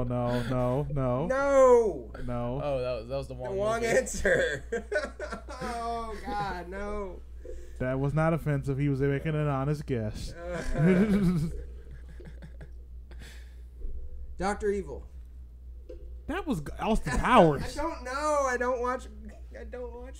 Number 2, Goldfinger. You said that, dude. I said Goldfinger. That was the movie he was in. See, I don't even know the name of the movies. That was the movie he was in. Is this from like Skyfall or any of these? No, this is older. You're gonna feel dumb if you don't get this. Probably not. I probably don't even know. You know. Mr. Love. You'd be surprised what I don't know. Y'all wanted the last clue? Yes. Yeah. Lethal Hat. Oh, Mr. Hat. That's wrong. Mr. Deadly Hat. No. Mr. When I say his name, you're gonna be mad because y'all probably hated him on the GoldenEye video game. I probably did. What's his name? Oddjob. No. Yeah, I remember him though. I remember him though. He throws the hat. Yeah, he was short. He was short in the GoldenEye game, so you couldn't really shoot him. It's just like he was really good in Austin Powers. Okay. I forgot to put these back. Oh boy, are we gonna miss that one? All right. Whatever. It is what it is. Which one's the awful people one? The one on the far, the furthest one. My far or your far? Furthest from you. This one. Mm-hmm. Yep. Get awful people. I'm pretty good at those ones. Mm-hmm. Throw them at home. I've never even heard of this sound. Do you want a new one or? No. All right. Okay. Mm-hmm. I never really, All right. It's not that important of a step for me. He was number 5. He was a tacky dictator. Oh, Napoleon. No. No. Have a mustache. Muammar Gaddafi. Yeah. Tacky? What? Yeah, he wore some ugly clothing, man. He wore ugly clothing. Yeah, but that wouldn't have been my first guess. Yeah. I don't even know that sound of his name. Muammar Gaddafi. What? He got Eddie, overthrown. did you pay attention in history? It's not that historical. It's very few years ago. What? He got like overthrown. He was overthrown and killed. What do I know? I don't know. Okay, so. I think that's the one Red might have just had. What's the name on the back? Yep, sure is. Mm-hmm. How did that? Yeah, I told you. I just. We don't need to throw it back in the deck until it's done. Okay, all right. God, Zach, you're never going to guess this one. I know. I don't even know it. Okay, so first clue, number 5. Hall of Fame football player. Troy Polamalu. Troy Polamalu. He did have a mustache, then he shaved it. Long hair too. Hall of Fame football player. Yep. God, Do you even know his name? I've heard the name. That's about it. Have I heard the name? You would not have heard this name. Oh. Deion Sanders. Nope. Okay, 4 points. Died in 1999 of a rare liver disease. Oh, Walter Payton. Yes. Oh. 4 points. Congratulations. I've never heard that name. See, me neither. I don't know the football. What is sports? Right? Is that the one with the bat? I think so. Is that the one with the bat? Y'all disappoint me. This is a non-sports house. Okay, now, this is That another. is a Batman symbol. This is another movie character. 10-4. And surprisingly enough, he is Asian again. So. Oh boy. Zach, Okay. don't guess. For 5 points, he is a master of martial arts. Jackie Chan. Bruce Lee. If you give him a point, I swear. Was that it? He never had a mustache, man. Oh, 4 points. Oh, good. David Carradine. His actor played Arnold on Happy Days. Jackie Chan. Dang it. Get out. This is your house, but get out. No, I don't know. God. Damn, y'all are dumb. I feel like I know this guy. You're not wrong. Number 3. Of Japanese descent. You just said he was Asian. I know, but that's actually a clue on the back of the card. He's Asian, but he's of Japanese descent. Oh gosh, I know who you're talking about for a second, and then I don't know. Is this person still acting? He's dead. Are they right? alive? I think he might be dead. Number 2. Okay. Wax on. Mr. Wax- Miyagi. There you go. What's his full name though? No, that's the card that Mr. says. Miyagi. That's his name. Oh, It just says Mr. Miyagi on the back of the dang card. it! I knew boy. he did die. He did die not long ago. Yeah. So he gets 2 points, Dang it, dude. and it's his turn. I was trying to think of the actor's name. Sick.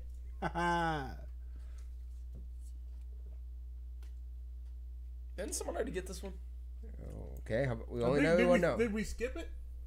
What's it say on the that back? might be the one he gave us. That's the one we Yeah, skipped. that's what he skipped. Move it out of the way. Oh. I put it over here with these. All right, ones if y'all don't know, I'm assuming I know this one before I even see it. Mm-hmm. Okay. Nah, okay, it's not what I thought it was. I thought it was the what's that Well, cat? it looks The like- Lorax. It looks like Bob's Burgers. All right, I don't character in children's story / movie. Character in. It's not the Lorax. That's what I.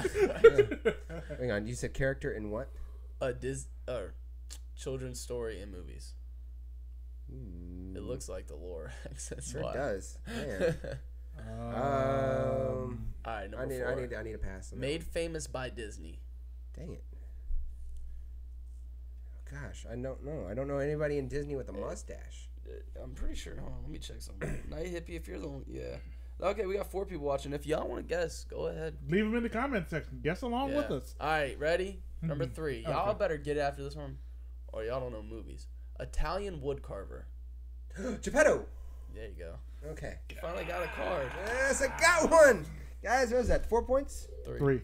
Oh. No, Okay, so it's my turn for a mustache. I only got 2. I only got 2. Okay. You won the last game. Shut up. Oh boy, this is a good one. Okay. A hunky actor. Arnold Schwarzenegger. Close, but no. Ron Is Swanson. this an epic mustache? Yes. If I get this, will I win? You shouldn't, but I yes. thought we were going to 15, weren't we? Yeah, but I have 9 already. Oh, well, you can't Well, get then no. 6. You won't win if you get this. Is it Tom Selleck? I feel like this whole game was made around Tom Selleck. That should not have been that easy. Okay? So you got 1 more left. I win. Oh, wait. He that was won that one. Okay, we'll do one more round. Yeah, I'm down. I want to win this thing at least Okay, once. so in my let's leave the life. ones that we just used out. Let's keep them Yeah. over there. I'm a little And we'll upset. organize them after the game. In Geppetto. Okay, I'll go first again. Okay, one more round. Okay. Hopefully.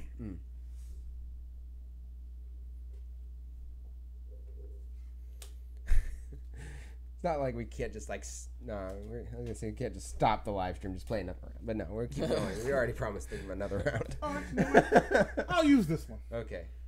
We all might get this one. All right. It's an interesting beard. Mm-hmm. Mustache, I guess. I've seen that before. Oh, of course. LRA head for 5 pay. LRA head. Yes, LRA head. And That's- and then the clue, and this might help us for the future. This is from the Awful deck.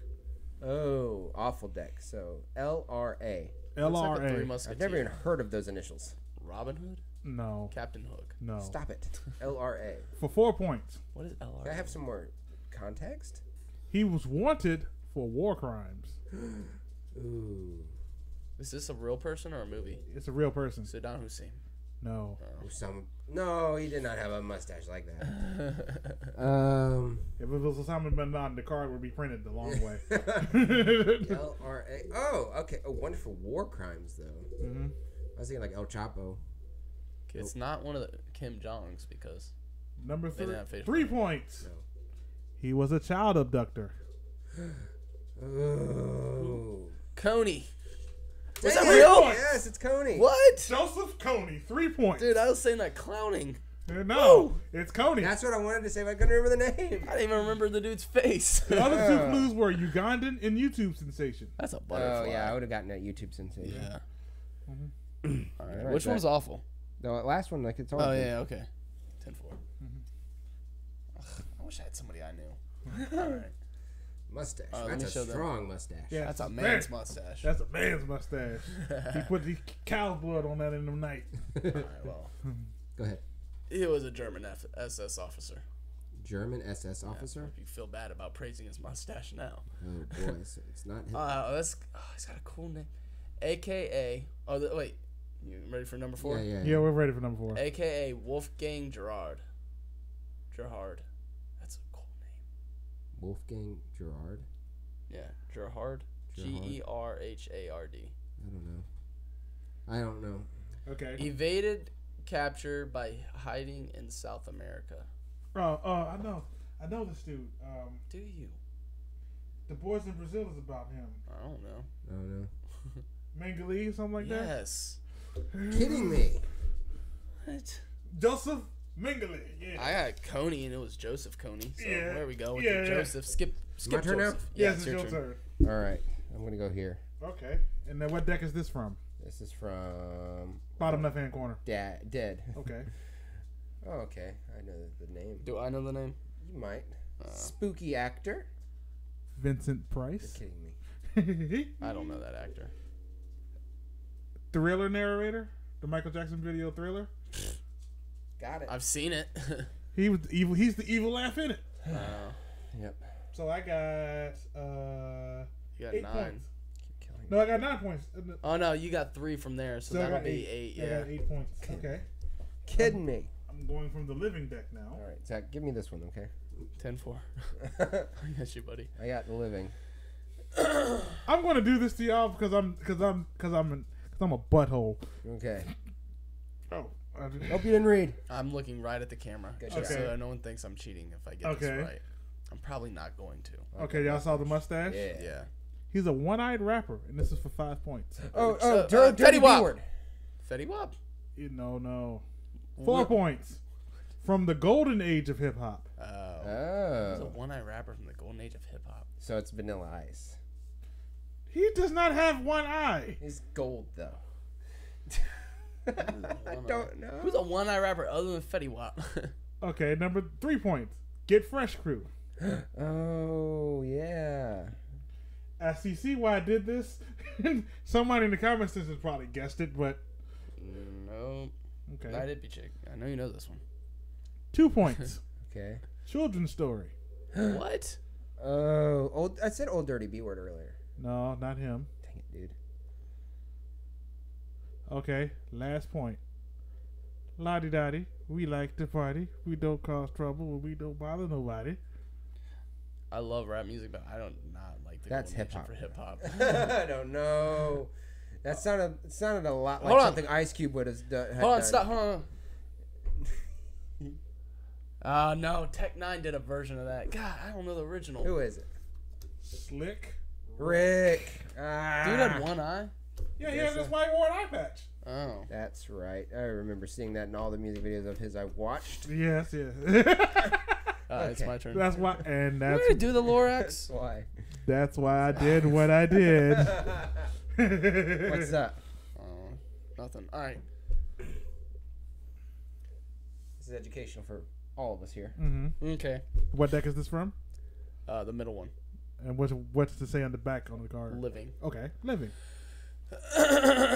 Children's book character. That's a great thing to do right now. Isn't that the Lorax? No, you're kidding me. Now, You said the Lorax. You gave the answer away. Yes, but I thought it was. I'm only 2 points away. I haven't won yet. I have not Just won give me yet. that card. I'm giving the hard one. All right, go for it. Okay. This one with Michael Sheen or something. We got 3. Hey guys. Dude. Did you another read one. it? Yes, do another one. Hold your thumb at the bottom. Why don't you just not look at the card? Go like this. It does not hard. It's my natural instinct to try to cheat. Yeah, this is natural. Natural instinct to cheat. I'm just going to chill back and get this one right and win and end the show as a winner. I just want you to throw out the first thing that pops into your mind when I tell you this. All right. Graphic novel and film character. Lieutenant Gordon. All right, Eddie, go ahead and take the win. Hand Zach an L. Is it from Batman? No. Is that graphic novel and film character? No, yeah. Graphic novel and film character. 4 points. Is that the one with Johnny Depp? No. Okay. Okay. Here's where Eddie takes Cat this in the Hat. Created by Alan Moore. Who is Alan Moore? Two-Face. V for God, Zakary, that's what I said. No, the first thing that pops in your head. And with that, that's how we end the show. Yes, guys. All right, so clearly this game was rigged. All right. Best 2 out of 3. He's only got 2 wins. He's only got 2 wins? So that's 2 out of 3. That's yeah. Because you won one. So that was the best 2 out of 3. Good job, Zach. Good job. Not only have you shown you're not good at history, you're also math good at math. Math and Night Hippie Chick specifically requested that I make Walker read the next comment. At the very bottom, it'd be the one that you have to read. Okay. This one says conjure. I thought I didn't know how to read. He knows how to read. I don't even know how that one's. It's a foreign language to congratulate people that win, so I understand. It's definitely not English. It says, "Congrats, EJ." Thank you. Yeah. Thank you. I don't even. He didn't even try. It didn't look like that to me.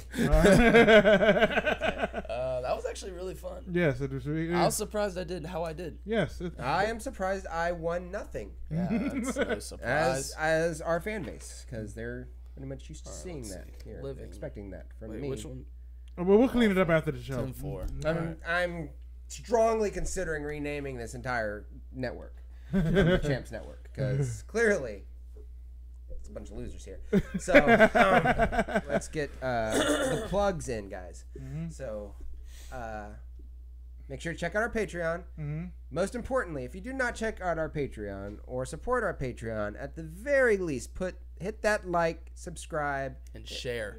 Share. That's also pretty cool. Share, yes. Sharing is caring. I would if you love care to get about to us, or 100 subscribers. That's some of us have children that we need to support. I even said that in the comments earlier.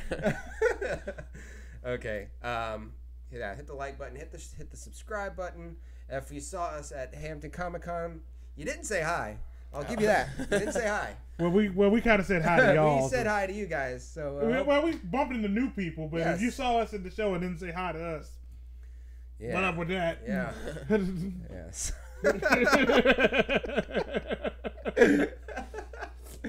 All right, but anyway, we had a great day today. It's been a long day today. Yes, but we had fun while we were doing it. Yes. I hope you had fun watching us today. Yeah, we had a lot of fun.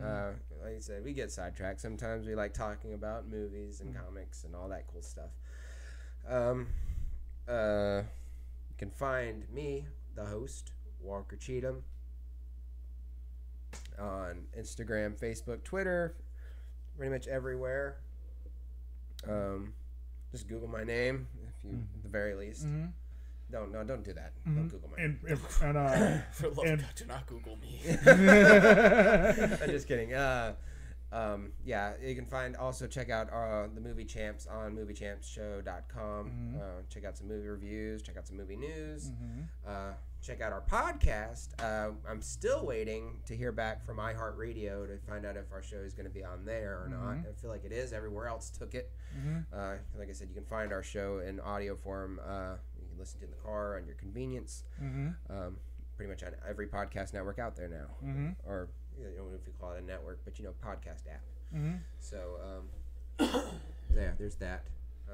Go ahead and plug your stuff. Okay, this is still temporary because we haven't changed everything over yet.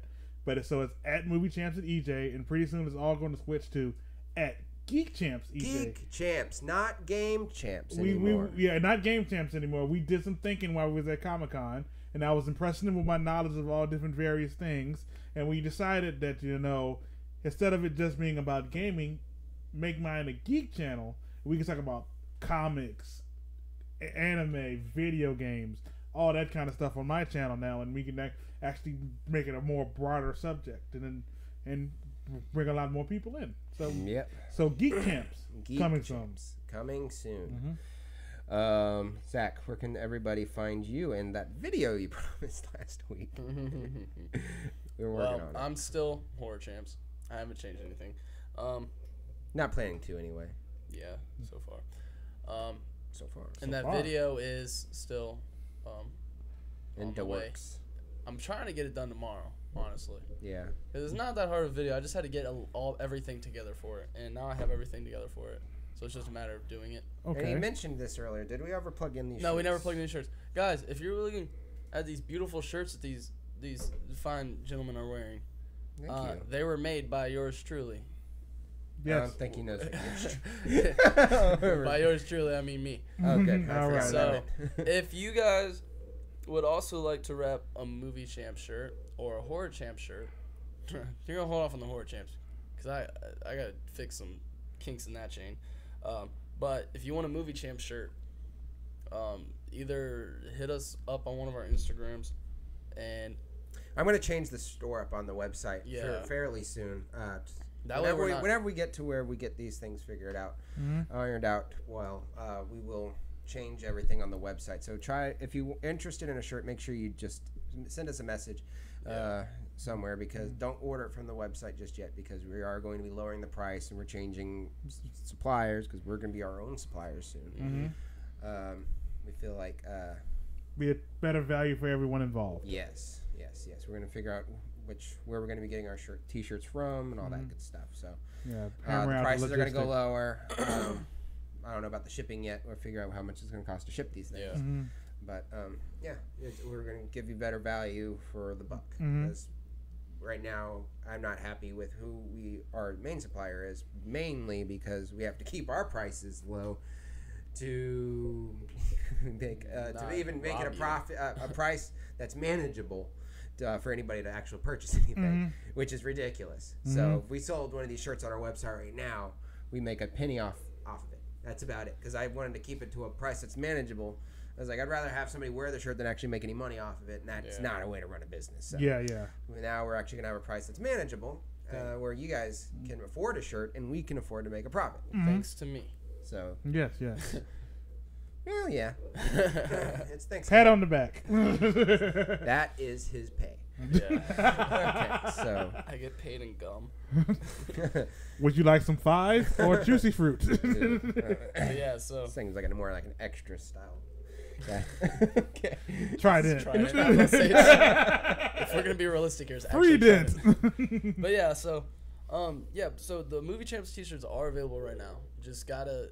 They are. I mean, they're available. Just send us a message. Just don't go through the website. Send it to us. Talk directly to one of us. I mean, I'll take the tab off the website. Go to either Movie Champs, Zakary, Cheatham. Do you check your Instagram? I try to. If you send it to EJ, you get to it. If the best way to get a hold of me is actually through my Facebook. I have a Twitter and I have all these other accounts, but until I get a better phone, I really don't use them, because this phone I have now is kind of older and it doesn't have support for a lot of those apps at the moment. So I'm trying to wait till I can find a phone that's right for me, and then once I get the right phone, I'm gonna be tweeting, Instagramming, and Snapchatting everything I do. What he's saying is, if you guys can help us get that subscriber count a little higher, we might be able to afford to buy some new stuff to do our job better. Yeah, EJ out of using payphones. I gotta keep 2 quarters in my pocket just in case. So we're gonna. And I'm going to figure out the Horror Champs screen. I've been having issues with mine. But we'll get the Horror Champs t-shirts up. Movie Champs t-shirts are ready to go. We'll eventually have mugs. And get it. Want to get We're missing a final step in the mug process. Yeah. The mug prices are going to go down pretty good, too. Yeah. Because that price is so ridiculous on the mugs. Yeah. But that's the same supplier for the T-shirts, guys. I mean, I don't want to say who it is because I don't want to talk trash because they did help us out, but that's still ridiculous. They did help plan. Night Heavy Chick get the one mug she does have, and we're thankful for that. Yeah, and mug I like my mug, but still we can make that make that process a lot smoother. Yes. Yeah. So anyway, so where you can find me, I'm on YouTube at Horror Champs. I will promise I have a video coming. Mm-hmm. Yes. I promise. It's just I've been so busy, and find me on Instagram at Zakary Cheatham and at Horror Champs. I'm on Snapchat at Horror Champs.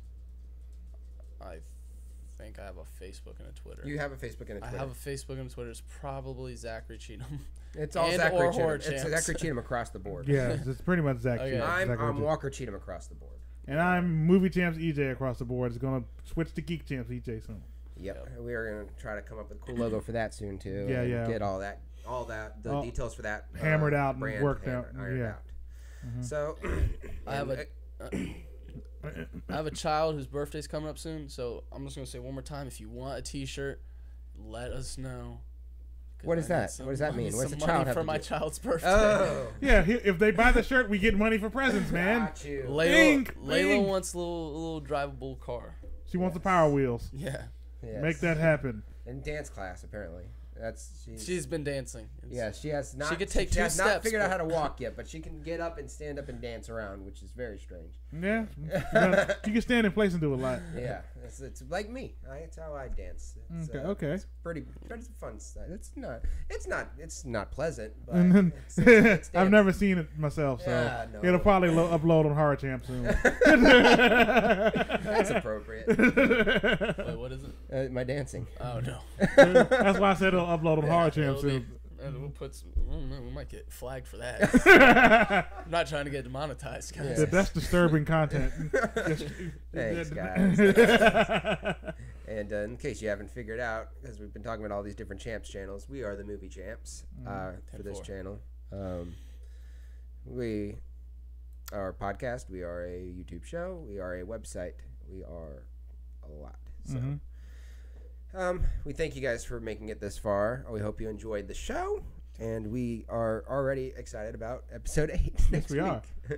So, thank you guys for sticking around. And what's up, Zach? I was just saying bye. Oh, you're saying goodbye. Good night. I lost the keyboard. It's right here, dude. Oh, thank you.